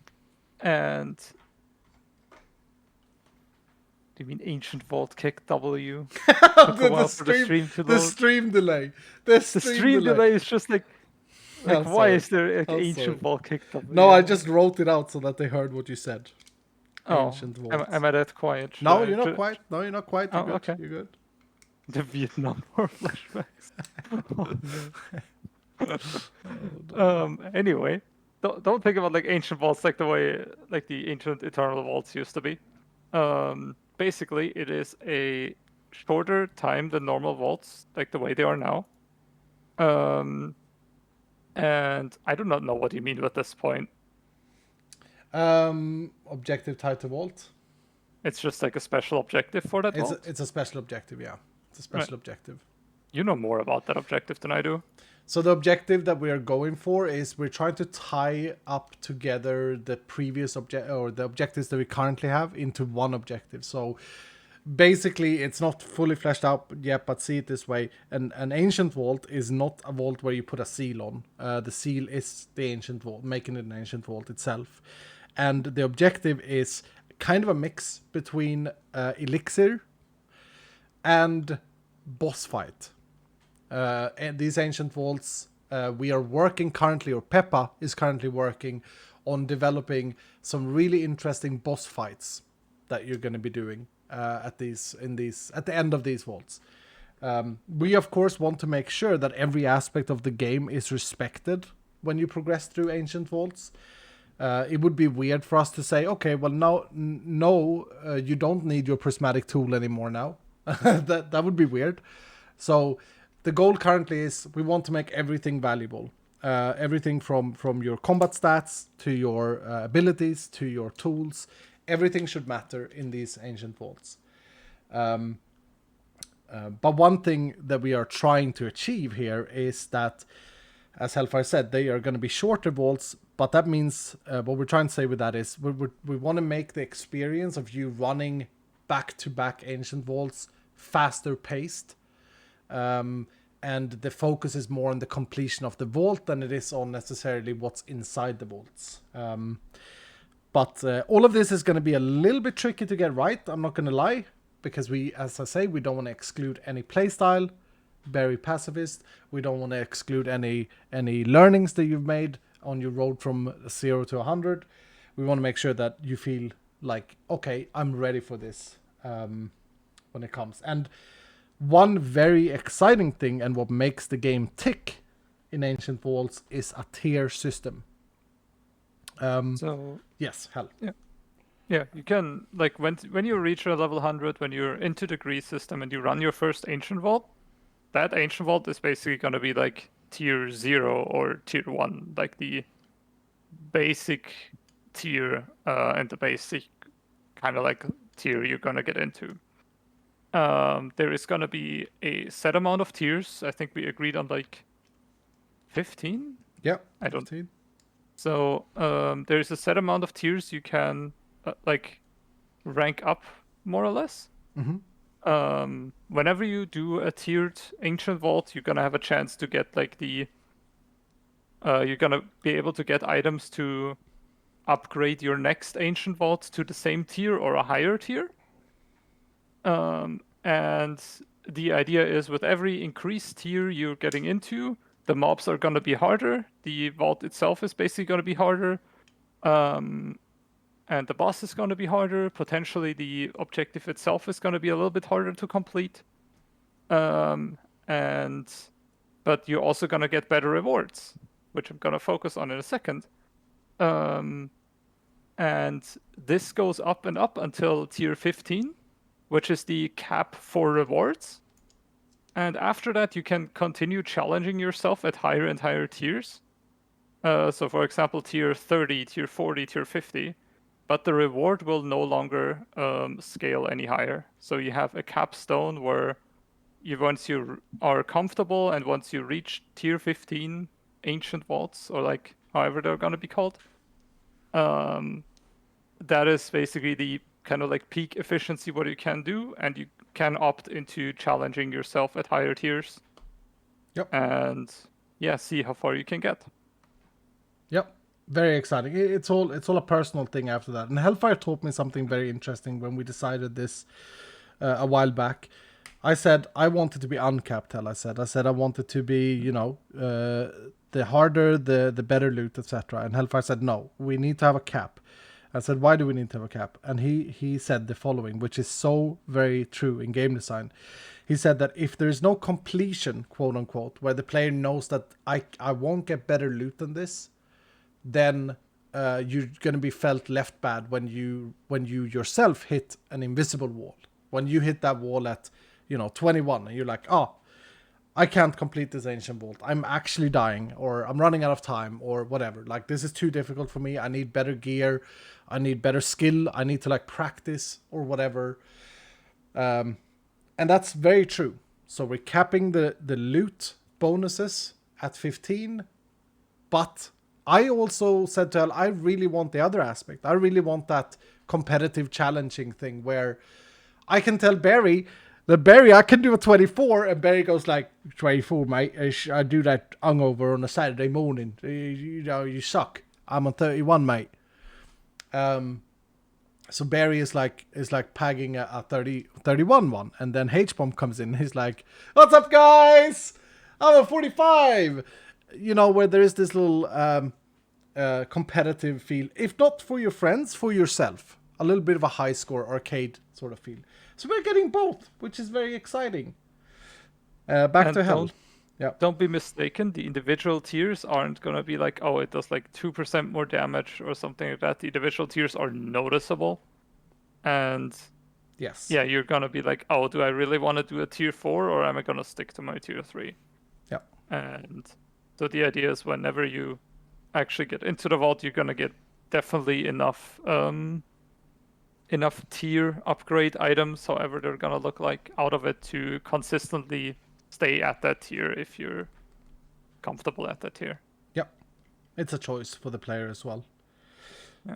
And we should say that, as Hellfire quickly mentioned there, we are not planning on making this like eat a cake difficulty. We are not just playing with mob damage and mob health. We are playing with a few more metrics to make it more difficult. And trust us when we say it's going to be a difference between 10 and 15. A quite big one. So, very exciting. But that would be, like, that is one thing that comes with the Ancient Vaults, and it would be kind of awkward if that's the only direction it goes. So there is a bunch of more angles you can make your experience a little bit more challenging, and also get like a wider variety of rewards. So one thing is going to be a item to kind of upgrade your greed rewards. So for example, you have this like upgrade item that, I don't know if did we have something like this? We had a little bit with the Abyssal Acres, right? Yeah. Yeah, kind of like in that direction. So you can add like layers of greed, and that will increase the amount of greed experience you get from running these vaults, but will also make the vaults harder. Yeah. Well, basically what we said was the tier presents like a room for how you want to modify it. Right. Yeah. Right. So and you can then fill it out with, like, you want to get more greed rewards, so you get more greed experience. The other thing is Abyssal Ichor. So you're gonna, like, another direction this goes is you can fill it out with Abyssal Ichor, or however we're gonna rename it. And that also makes the vault more difficult. You will not get greed XP or like increased greed experience for adding this. But it will give you a chance to get Abyssal Vault gear. There we go. What is Abyssal Vault gear, Hell? Go on.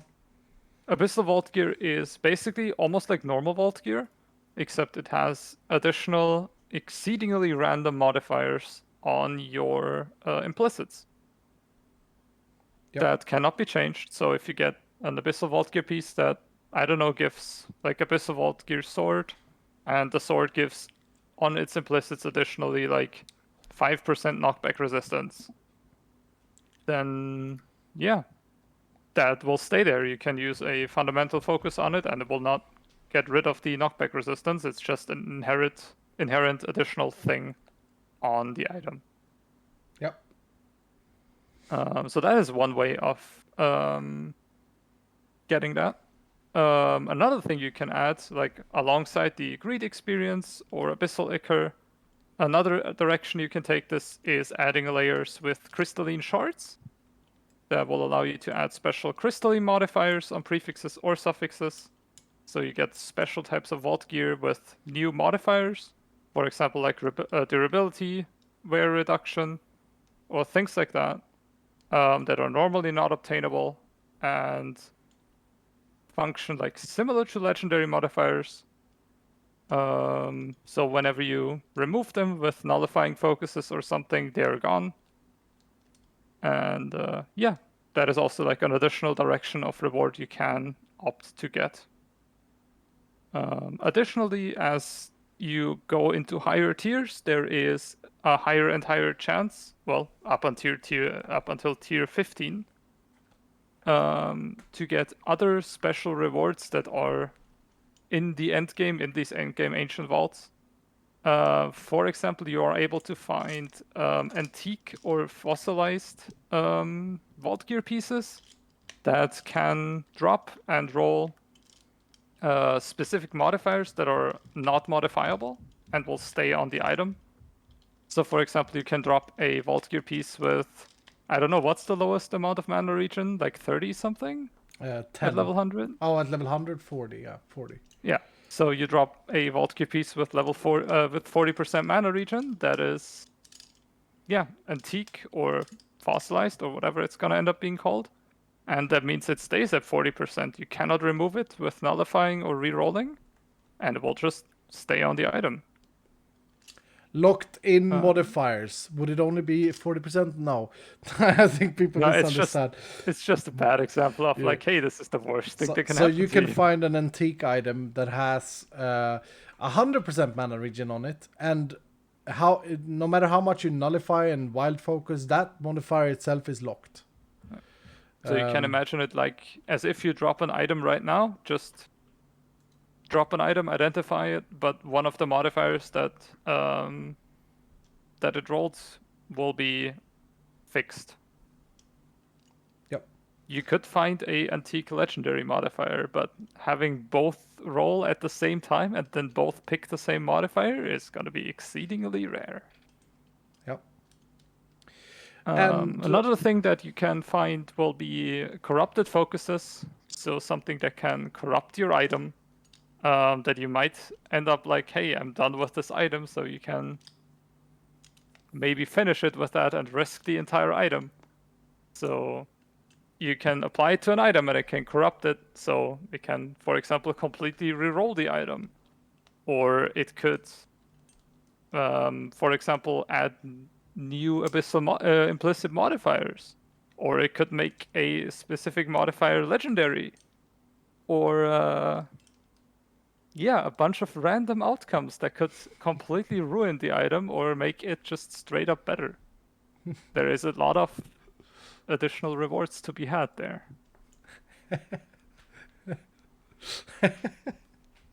I like how you start by coming with the negatives. It can completely ruin the item, but it can also make it a lot better. Yeah, corrupting it. And correct me if I'm wrong. And after that, the item is not modifiable. Yeah, it's unmodifiable when it's corrupted. You can still repair it, of course, but yeah, you can't roll it anymore. You cannot influence any of the modifiers anymore.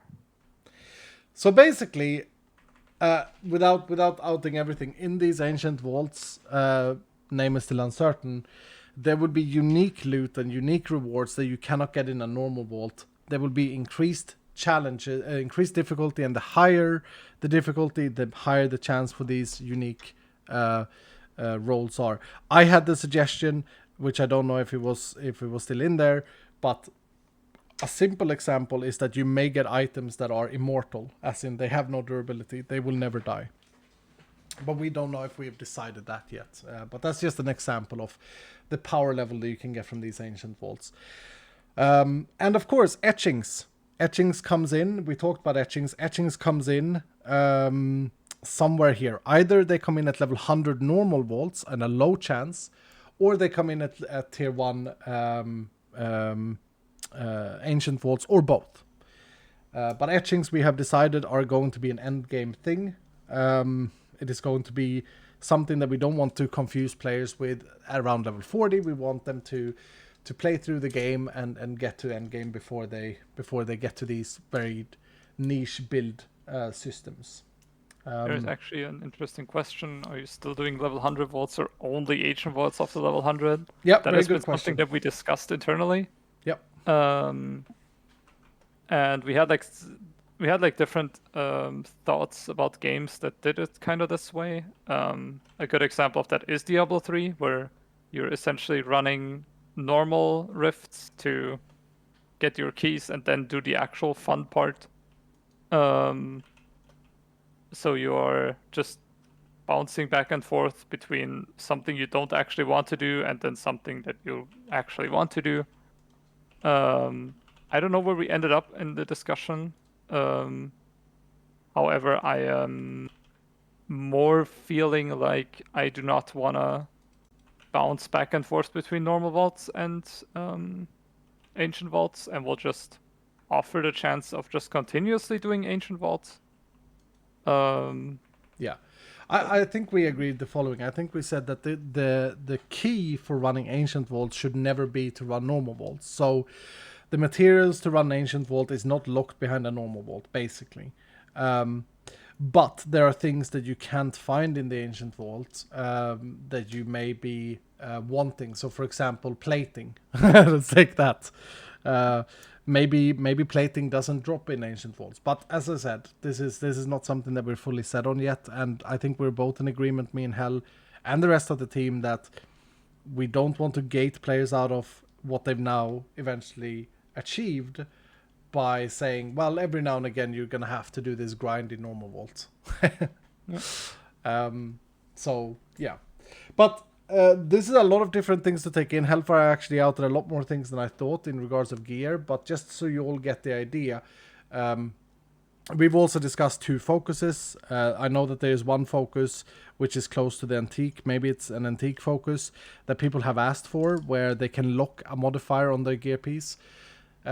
Things like that. We are not fully decided, but the important thing to understand here is that the loot that you get in these ancient vaults is not the same as the loot that you get in normal vaults, basically. Yeah, I don't think we should say much more about that. I think we are ready to go to the questions in a second. There's one more endgame There's thing. one more thing, yeah. One more endgame thing that we are doing in update 12.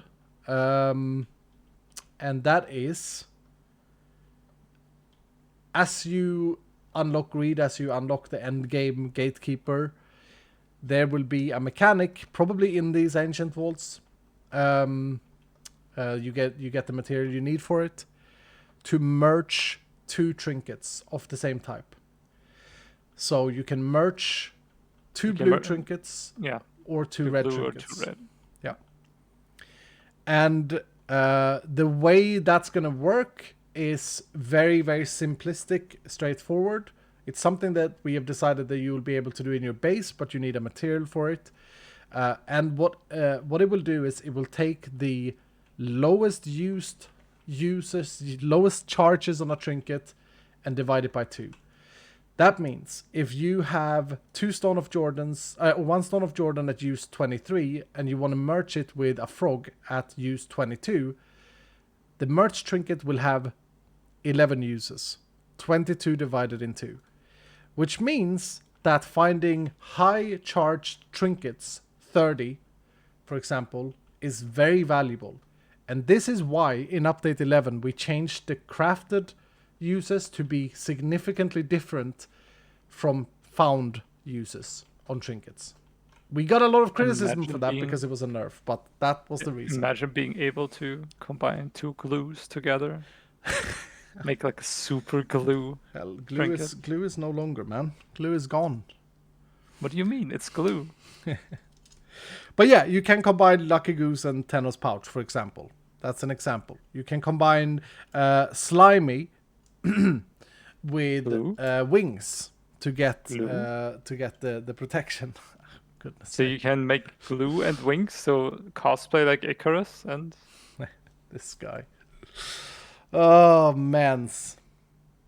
Anyway, that's update 12 in a very outlined way, and what we want to convey with this is that update 12 is where we aim to finalize the framework of Vault Hunters 3rd edition. This does not mean that we are stopping development. This doesn't mean that we are not implementing more things. But once the framework is in place, we feel comfortable to say, you know what, it's time to move out of alpha. It's time to go into something where people know that we are not going to change pickaxes again. We're not going to change base values that you got used to, and all of these things. We have a lot of other content things to that's still on the table that we want to add that will come during this fall or autumn. A lot of people are asking for raid vaults. Yes, we are planning on bringing back some form of raid vaults, but not as they were in season 2, but kind of similar before endgame. So yes, we have 2 more objectives on the table that we are going to be implementing this fall. So more things are coming in terms of content, but we want to finalize the framework in update 12, or at the very least, at very last in update 13, depending on the God Favor system. Right. There's also like the ancient vaults themselves are not going to be like the only end game thing. This is how the end game is going to look like now. There is special types of vaults and other things further down the line, but that is so far in the future, kind of. Yep. I know what you're talking about. Yeah. So there's like a lot of things that we want to do and a lot of things that are still on the table, but update 12 and stuff mainly focuses on just getting the base framework done, so there can be work on those kinds of things. Yep. And I see a question that I can answer. I've seen it several times. Will there be a final vault? No. There will not be a final vault in Vault Hunters 3rd edition. It goes against these types of games. The finale, if you will, is at your choosing. Complete the artifact puzzle, do all achievements, do a set of achievements, reach tier 15 in Ancient Vaults. Just reach the highest tier or higher than your friend. Yeah, reach higher tier than your friend. You name it. The goal is yours. We are there to provide different goals. But there won't be okay, I run this vault one time and now I quit the game forever and don't come back to my world. And the reason for that is because I think it's dumb in a Minecraft world that's supposed to be endless. The achievements can also be your Yeah. goal to do. They are not like, there are some that are going to be designed to be more like a hint of like, oh hey, you should probably do this, like Yep. open a treasure door. It's like, oh, I should maybe like think about doing a key and actually opening a treasure door. But there are also going to be very grindy and very long-term goals for you to do, and maybe completing all of them is also something you want to set yourself as your own goal. Yep. Absolutely. As for the public servers, we will be outlining after update 13, or after update 12, I should say, when update 13 is ready to roll out, we will be outlining a much more non-alpha state of the public servers, which means that there will be more knowledge shared when a season restarts on the public servers. We are also working behind the scenes on hopefully having some kind of carryover system in terms of achievements and rewards between seasons for players who play on the public server. For example, if you complete X set of achievements, you get a statue when you start the new season, or a trophy, or whatever. But yeah, Something that you can kind of like drag between seasons. Yeah. And yeah. yeah. Do we have an FAQ ready to go, Dowski, Seki? Do we have any questions? Do we have any questions? Funny things. We do actually. Oh, I'll wow. have Seki send the link in voice reply. I think that's Noise. easiest. Oh, there's questions. There's actually quite a few questions. There's a lot of questions. I haven't got that far yet. I screenshotted for Seki. Now, oh, this is so well laid out as well. Yeah, we should go from the top to the bottom then. The first question was on potion rework, which was the first system we did. And Penta asked, can you put levitation or slow falling with potions? That is an interesting modifier. Can we? Of course we can. But would it fit? Maybe. I think that's something that we can think about. It's not a bad idea, I don't think. Very niche to want to have slow falling. we learned this season 2 that slow falling wasn't the most met with the most satisfaction. So, Slow falling boots were good. We should introduce them as unique. No. I mean, we still have the code for the effect modifiers. So. All right, looter work / legendary items. Lil Brick says, can you smelt the unique items to get something good? I don't think we are that far in the design of unique items. I think it would be fun to have a collectible item personally. When you smelt a unique, you get a unique shard, and they might not be used for anything other than say, okay, here's the amount of uniques I've smelted down. But I don't think it's a terrible question at all. I think that it's for a collector. It may be a currency. It may be something that can be used somewhere that I think is quite interesting. Lemons. No, but think of it as a currency for like end game. You collect up these unique shards and you can use them in a vault or something like that. I think that's a possibility that we can look at. But right now the plan is not to... We haven't actually planned out any special for the scrapping as of now. Jagger says, by adding soul value to trash, doesn't that patch the downside of a pacifist build? Doesn't that patch the downside of a pacifist build? No, because the value of these items is going to be minimal, as in 1. The idea with Vault Trash and Junk Jagger is to make it so that it's literally almost okay to void them. I want the player to feel like... I don't want the player to feel like they lose anything out by avoiding trash. But I want there to be an opportunity for the person who wants to make something out of it other than scaffolding into a void drawer to get some value out of it. So, yeah. One soul value is the idea for these trash items, and I don't think that's enough to warrant the idea of not killing mobs. If it is, we would have to up the soul value of mobs instead so that the delta is bigger. Eternal rework. Sir Flack Zangi says, how about special gear only for Eternals? I don't know what that means, Hell. Is that... I mean, probably like gear that, like now, you put on Eternals and it only works for Eternals. I think it is means what I'm that there getting. should be a special rarity is the way I read it.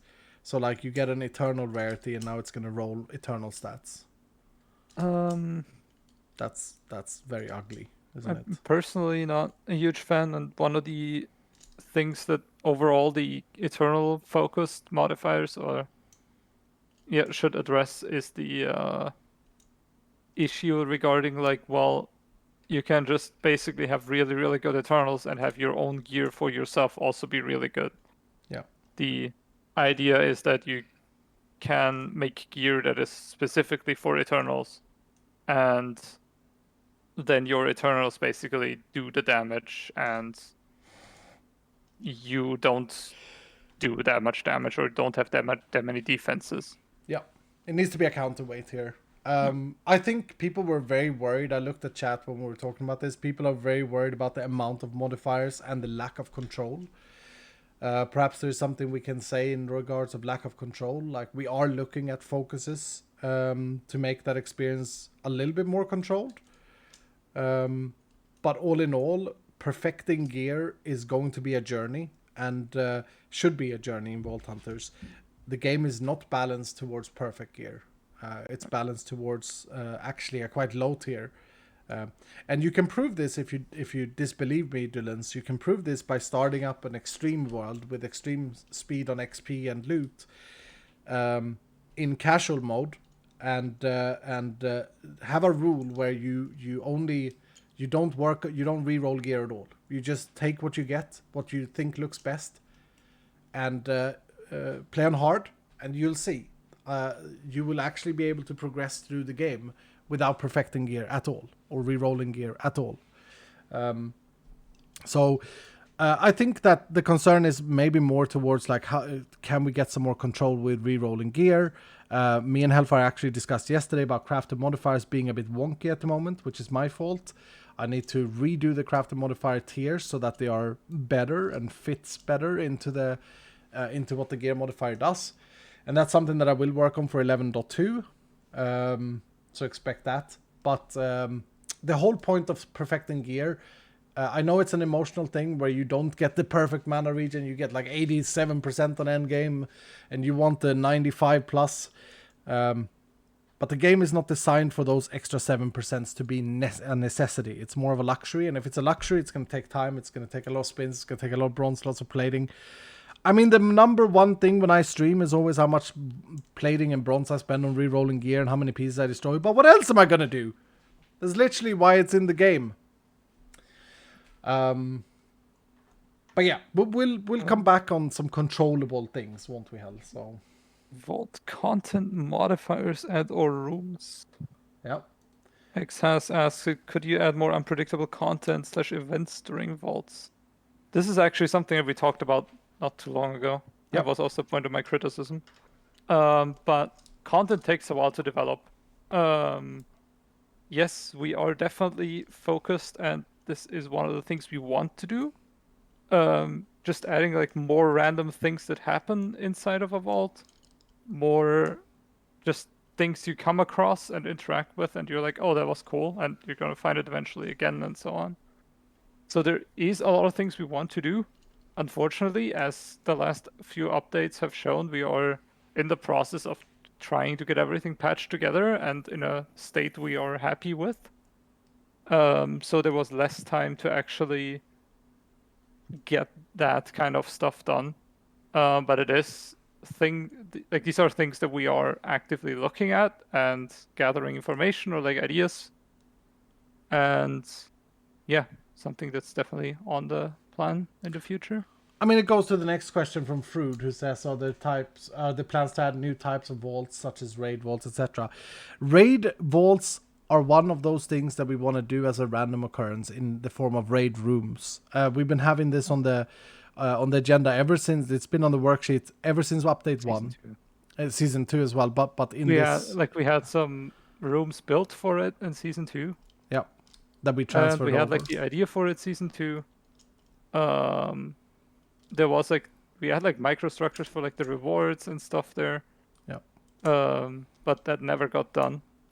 No. Because then also the raid vaults themselves were more in the focus, and in the end, the final vault was more and more a focus to actually get that done.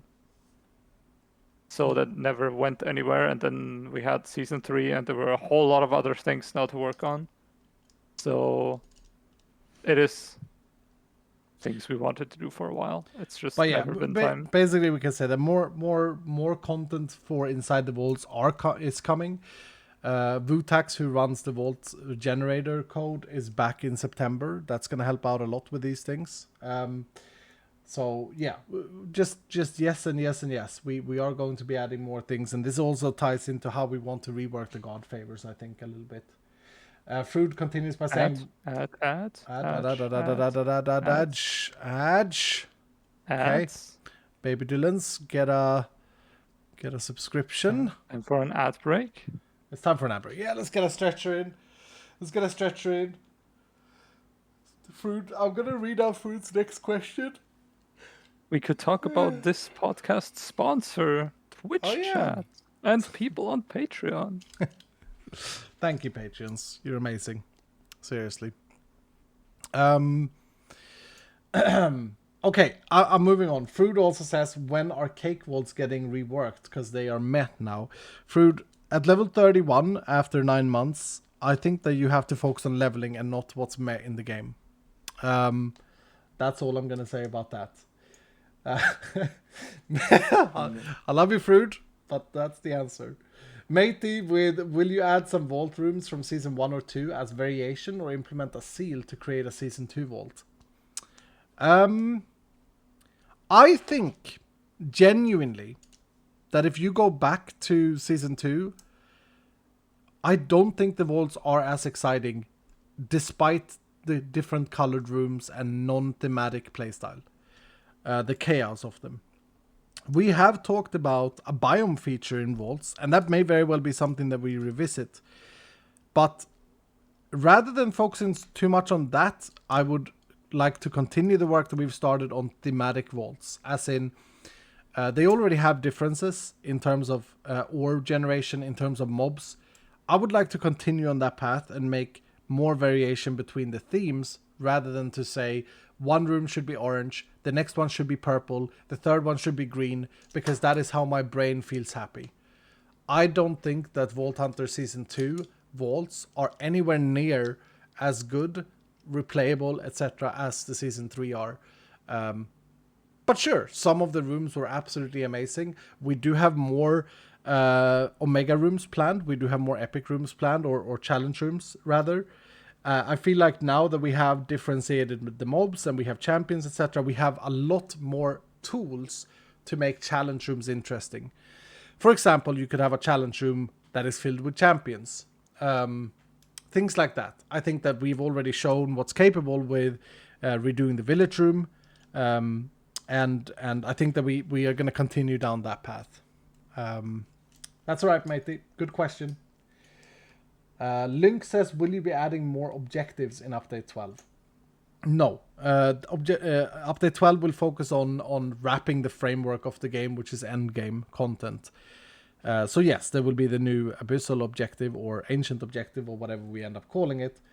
But for now, objectives are on pause until we have the framework of the game in.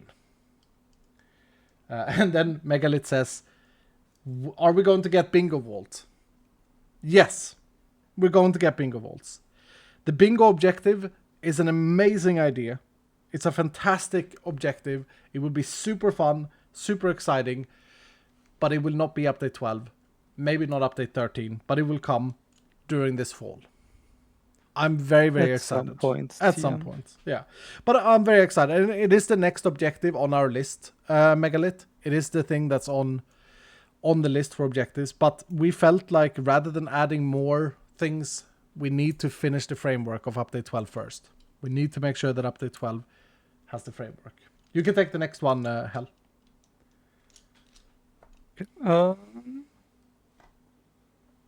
Just because you don't want to pronounce the name, huh? Yeah.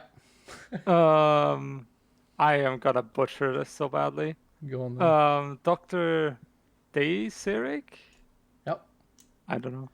That's good. That's for Q&A, good. playing on a harder difficulty isn't rewarding. If I'm not mistaken, even when you increase the loot via game rule, the coins gem intake stays the same. Is there a plan for creating a system more rewarding gameplay for a higher difficulty? This was something we talked about a long time ago. Where we said, like, well, the difficulty setting, like the personal vault difficulty setting or like the overall vault difficulty setting, should this reward more loot for being more difficult? Or rather, should the easier... Like, you can also look at the other way around. Should an easier setting reward you with less loot? And at that time, we decided against that. Yeah. Yeah. Because we also don't want to, like, shoehorn people who aren't comfortable with harder difficulties into harder difficulties. Yeah. So at the moment, it is just... It's to me very logical. It's are you increasing the difficulty or are you increasing the rewards, right? And we're talking difficulty here. When a player says, this is too difficult for me, if you would also strip them of their boots, take away their knickers, and say, there you go, there's easier, then that is a complete feel bad. But I will say as a counter argument that coins and ores we may have to look at when it comes to the Vault XP modifier that you're talking about here. But I want to say that endgame, what we have discussed today, Ancient Vaults, kind of have this system where you increase the difficulty, and up to a certain point that also rewards you with more loot. But we are not planning on, and we will not make easy difficulty reward less than impossible difficulty. Difficulty is a challenge for yourself. Feel free to play on Piece of Cake. Feel free to play on Fragged. That's up to you to challenge yourself. The game will not say that if you're worse at the game, you get worse. Because guess what? The people who are worse at the game already get less loot. They cannot do a berry run with 688 ornate chests. They simply can't because they're worse at the game. They already get, quote-unquote, punished for it. So yeah. Okay. Next question, Shadow Ice are going to update the artifact system / artifact rework. Some of the artifacts are rather outdated. I think we want to look at making new artifacts for that, at least new art. Yep. Because the stuff right now is heavily focused, like from Season 2's perspective to Season 1's. Yep. Update 12. We'll see what we can get done with artwork. Yep. Your modification. Yeah, we won't be able to answer all of these, but I'll read quickly. Since all the additions to gear, this is from Mercutio42. Since all the additions to gear modifiers, can we do something about crafting potential and cost to help balance that out with the need to reroll even more? I think that we still have some work to do with coins in the game. I think that we still need more sources of coins that aren't just inscription architect vaults. And of course, I mean, me and Hell will discuss, and the rest, but mostly Hell when it comes to gear, we'll discuss crafting potential, if we need to increase it, and stuff like that. The one interesting part across all these reworks, the amount of crafting potential and how that's generated and how much crafting potential an item has not changed since the very beginning of the season. Yeah. And all of that at the time was pure guesswork, and like how much the cost scales the cost and stuff. So we can always look at like just increasing the amount of potential you overall get, or look at how much it decreases potential and so on. So there's definitely space there, and we're gonna see how the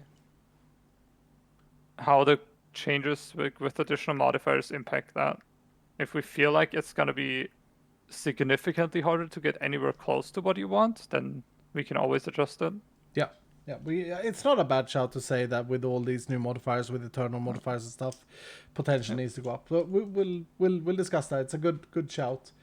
Rian says, yeah, you go. Yeah, the next one is like very close to that, I feel. Rian Kristen asks, is it possible to rework focuses? I would love to get more control over my gear rolls. That is gonna come over time as well. The gear system right now, at least the way I view it, is at its like very bare bones state. It is a slate to work off of, and we, over the course of even now, like with the introduction of the endgame vaults, there is going to be new ways to influence your gear, new ways to do something with your gear. So I'm very well aware that you want more control over the gear rolls, but I would say that it is, as we laid out before, it is okay enough right now to get decent enough gear to get through the vaults. In the long term, we are definitely going to add additional ways to influence how you're like what's going on to your gear, and certain ways of crafting gear. So, as a general blanket statement to all the gear warriors out there, it's very emotional in your head, and that's fine, and I get it. Just remember that ask yourself this: if my gear is perfect, is it better for me to feel adequate or overpowered? The way we have designed the game is that if your gear is perfect, you should feel overpowered. You should feel like, oh my goodness, I'm melting everything. I'm having so much fun. I'm like owning everything. Because you've invested or got very lucky with the gear. If you have really garbage and like low tier gear, you're still going to be able to loot. You're still going to be able to complete the vaults. That is the whole idea. And that's very important to remember. We don't want to be... It's very unfortunate that it always... Like, I always get it from like my own experience with these types of games, that if you do not get the best or like the second best, it will always feel really awkward, because you feel like, oh man, this could have been so much better, and why can I not get like the best thing? But sometimes it's also like very good to just turn it back a bit and be like, well, this is already very good. I'm already getting through everything. So there always has to be like the middle ground that is, or like the way I see it, the middle ground has to be the point where it's like acceptable, where you get through everything, where it feels fine, where it feels okay. So you then have the higher point that you can eventually reach, again with potentially future content, to get that really, really good piece of gear and to get really, really close to the perfect state. And yeah. I'm gonna speed through a few questions now. Sure. New Fallout says, will there be an implementation of broken gear where gear doesn't explode when reaching 0 durability, so gear can be used to fully repair? Yes, that's in update 11. That's a thing. That's already in. Sage Figaro says, are you keeping the blank runes? I really enjoy removing that annoying glow from... Yes, we are.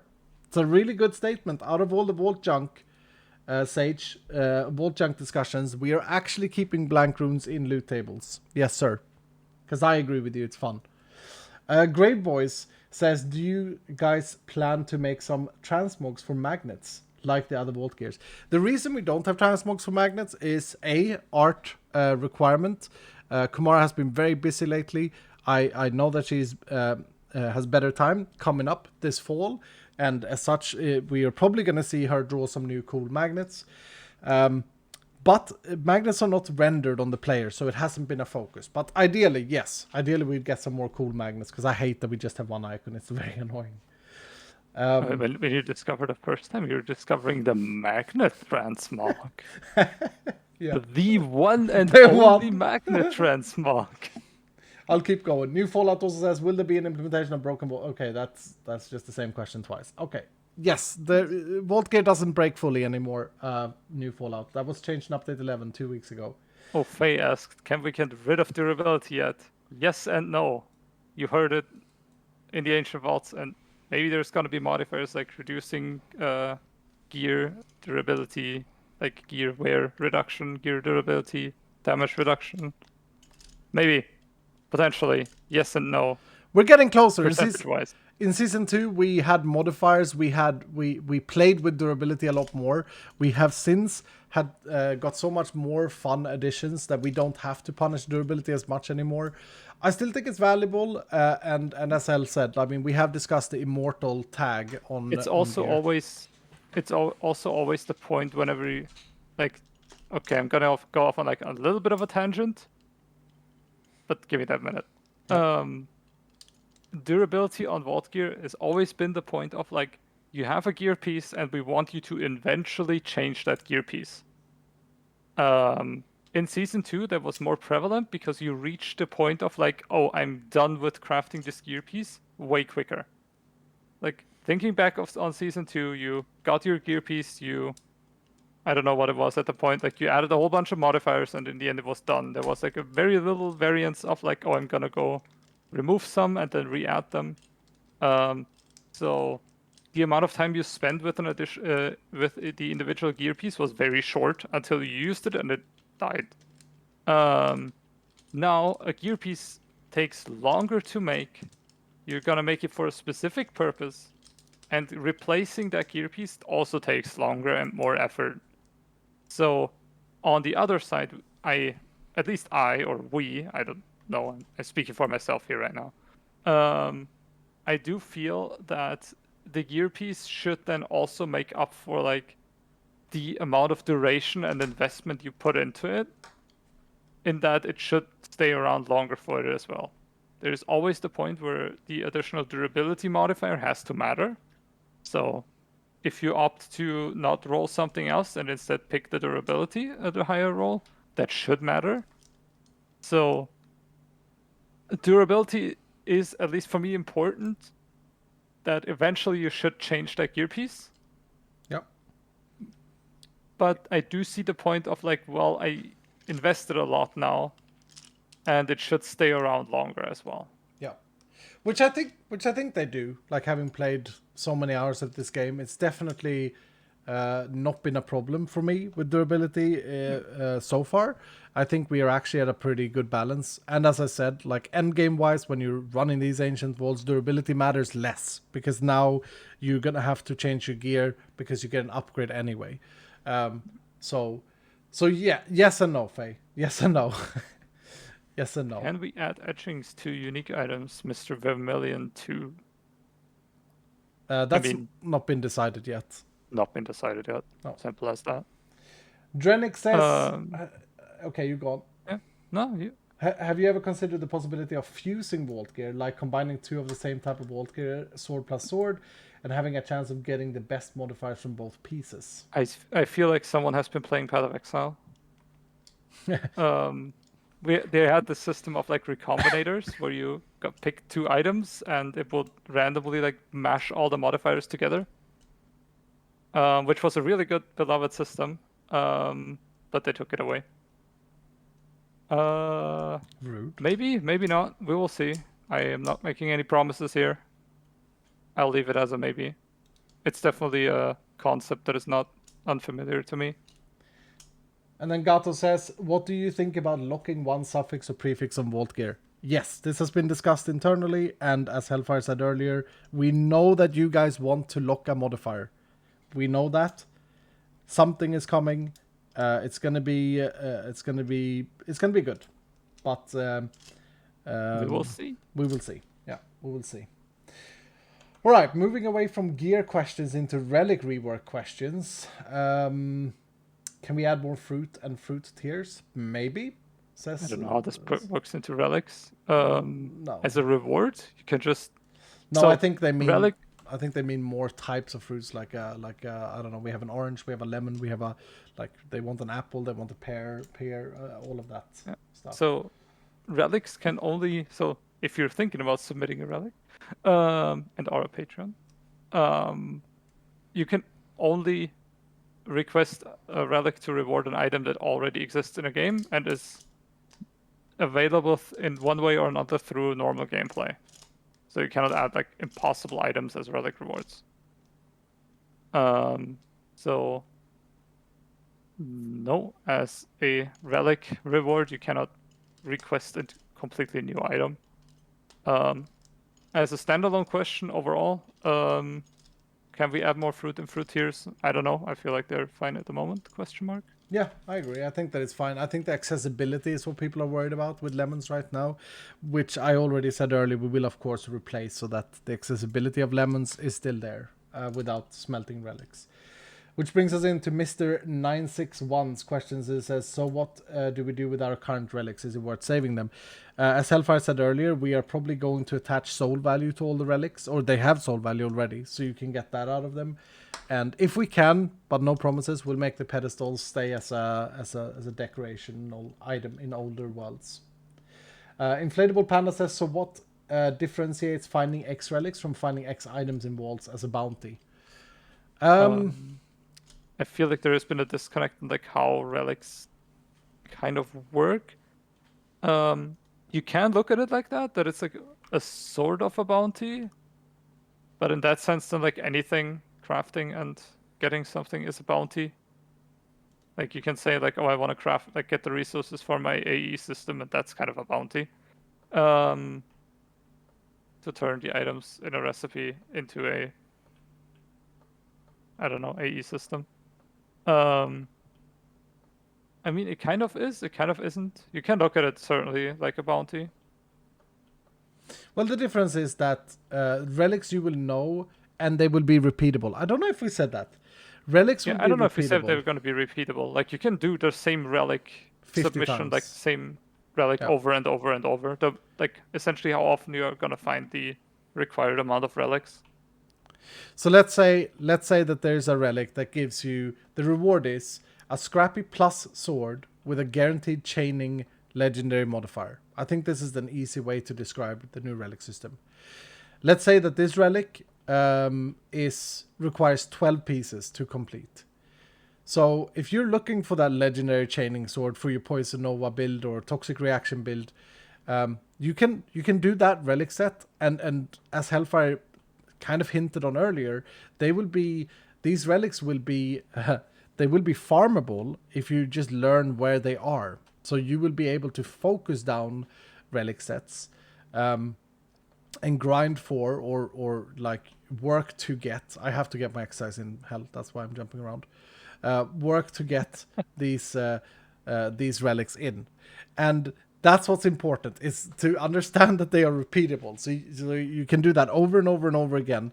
And it's basically introducing a deterministic, controlled environment for you to grind certain items or to farm certain items. That's what's different from a bounty, where a bounty is completely randomly presented to you and you can choose to accept it or not. Here, it's your choice. And once you start learning these things, or look at the community document where they probably will state every single way of getting the relics, you will know how to farm them. So it would be like a task that you create for yourself. Right, moving on. Could relics be...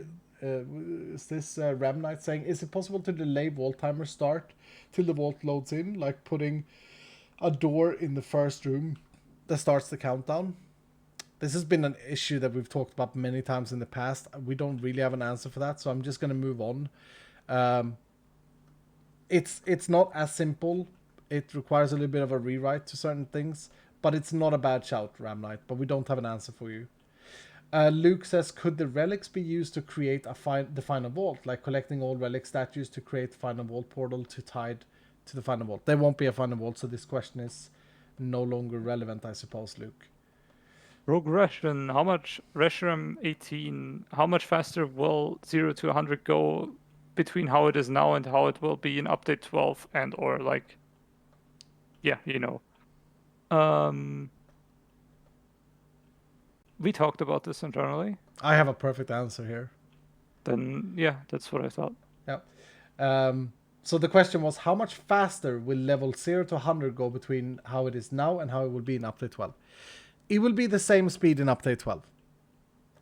In update 13, we will increase the speed of leveling. And currently, we are looking at tripling the leveling progression. Currently. It needs to be a little bit more tested. I'm currently working on testing that parallelly. But the final speed of leveling is not what we have at the moment. It is slow on purpose because we don't have endgame. It does not change in update 12 though. It changes in update 13. The framework needs to be in place first. It needs to be tested. It needs to be shipped out to you guys. And then the exact numbers are up in the air. exact numbers are a little bit up in the air. But the idea definitely is, and we're probably gonna look at the leveling curve as is overall again.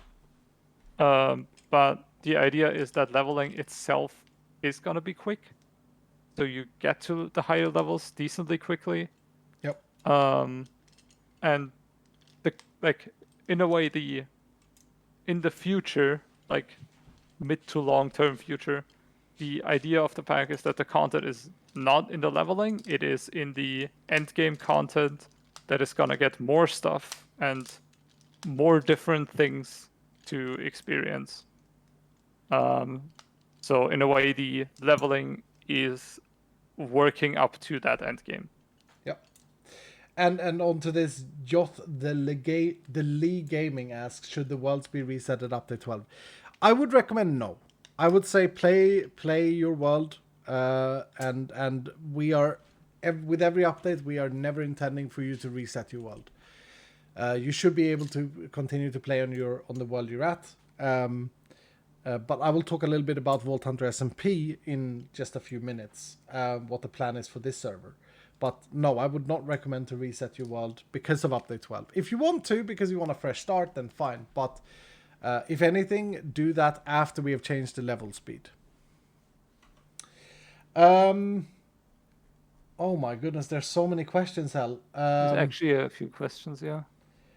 I think a bunch of them are at least good to go through. Hermit Gamer 0716, will it cost mana each time it goes off? Etchings. Very specific question, around an etching that is just currently a demo thought. Yeah. So I figured this is centered around the Frost Nova or the Nova one.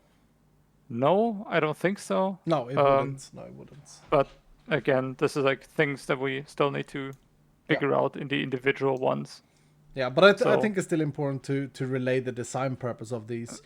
It would not cost mana. If we would have that Nova one that I explained with the cast Nova additional time automatically, that would not be at additional mana cost. So you wouldn't be punished for an etching. Etchings are only to be positive. Sticker Rule 22, does that mean if you get an etching with a common rarity requirement, it can only go on a common piece, or would it also work on higher rarities? A etching will always come with be at this rarity or lower. So you can, if we get a etching that says on a common rarity, you can apply it to Scrappy if you want to, common but not higher. Yep. Tablet of Doom, can you apply only one etching per gear piece? Yes, I think you can overwrite it later if you don't want to use a different one. Yep. But yeah, only one per. Mr. 961 question: will the rarity restriction be random every time, or is it static for the higher tier, higher rolled etching? I think it was a specific etching has a specific rarity requirement. Yep. So it will always be the same. Yep. For that etching. The etchings have a differentiation in their value. So go back to the Nova one. It will say, as an example, it will say. Every time you use Nova, it will be used again automatically with a delay of 1 to 3 seconds. The 1 to 3 seconds is what's variable. So a perfect etching of that type would be to find the 1 second one. So it goes off fast. Doof, doof, like that. Connecting question in chat. Can I put an epic etching on a rare piece? Yes, because rare is less rare. A lower rarity. Questions on endgame Fae. 25 artifacts per person or per research team? Good question. I do not know. I'm pretty sure we didn't talk about that internally. No, we haven't. That's a good question though, Faye. We'll take that with us. That's a very good question. It will probably end up being per research team, but that is we have to think about. Sayanthan Depnath. Sorry if I butchered that. Why call it ancient and not futuristic? The name is up in the air. Currently it's called Ancient. Might not end up being called Ancient. Might be called Ancient. We will see. Just different name. Yeah. Just Gaming Beans. Will the quote-unquote fossilized modifiers be only one modifier, or could there be two? That is a little bit up in the air. It's just my current plans, or like my current thoughts.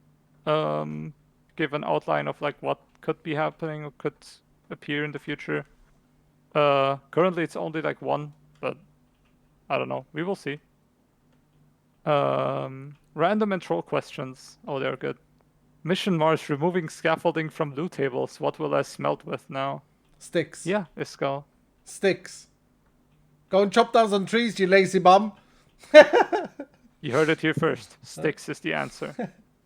The And I dare if I see anyone use coal in their ovens.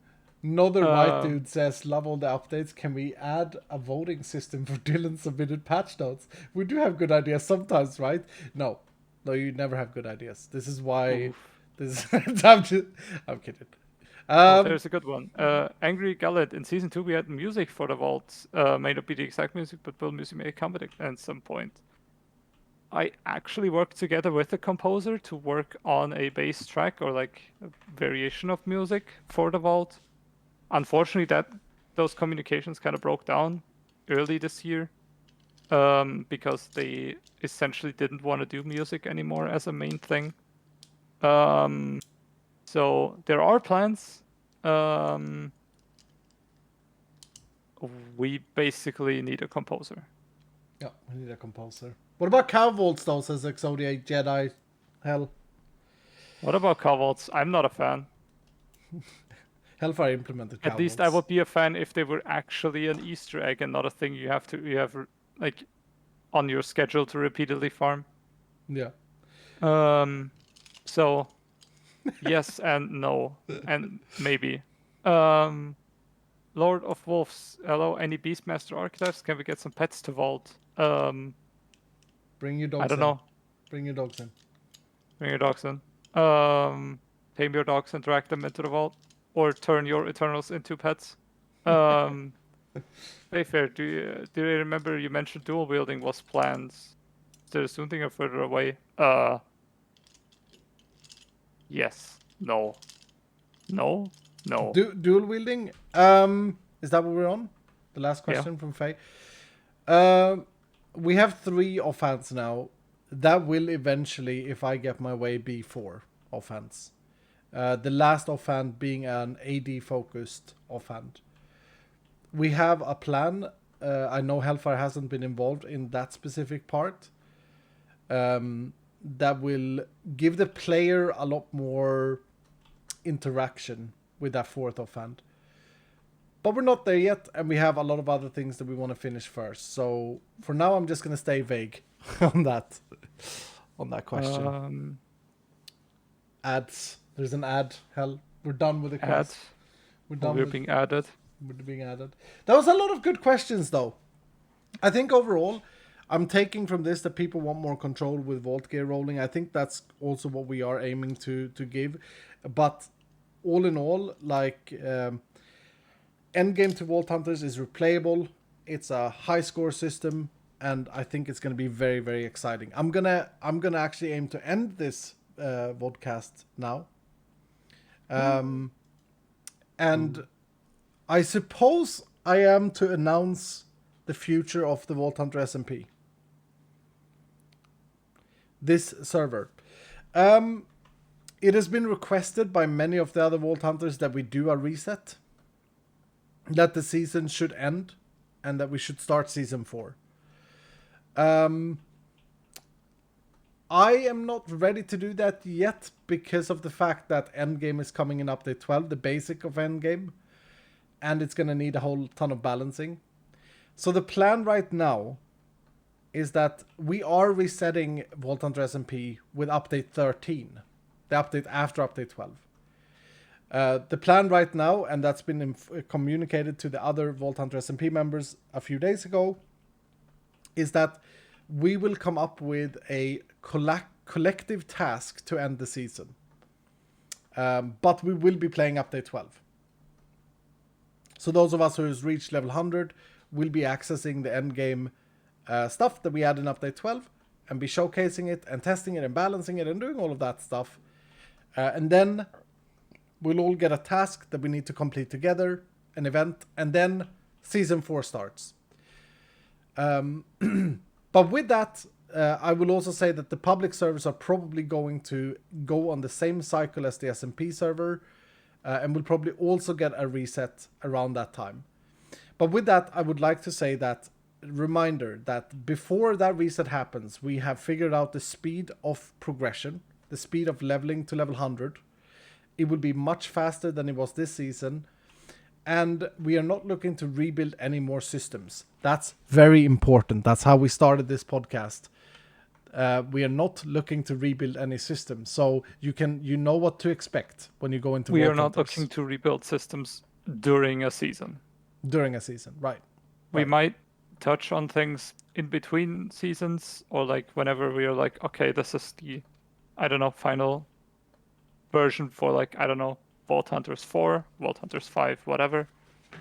And starting until like the next major version, we might look at changing things that we feel are lacking or broken and stuff like that.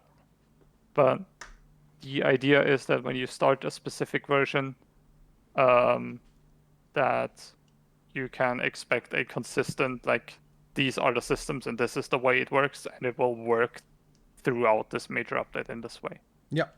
And I'm only talking about 3rd edition here because we haven't actually talked about internally, and it is not in my scope to change to a Vault Hunters 4th edition. I feel like 3rd edition is the way to go right now, and what Hellfire says is very true. So with that said, we are not planning on, for the 3rd edition, after the God Favors are done, if that is update 13 or 12, we're not planning on doing any system reworks, and by that we are moving into beta for 3rd edition. And there's no plan currently to do a 4th edition. That doesn't mean that we are not going to add content to 3rd edition, because we are, but no system reworks. Does that make sense? I also would like to just clear up a confusion. There is no tie between the Vault Hunter SMP season number and the Vault Hunter version. There once was, but there won't be now. So Season 4 will be starting on update 13, which is still the 3rd edition of Vault Hunters.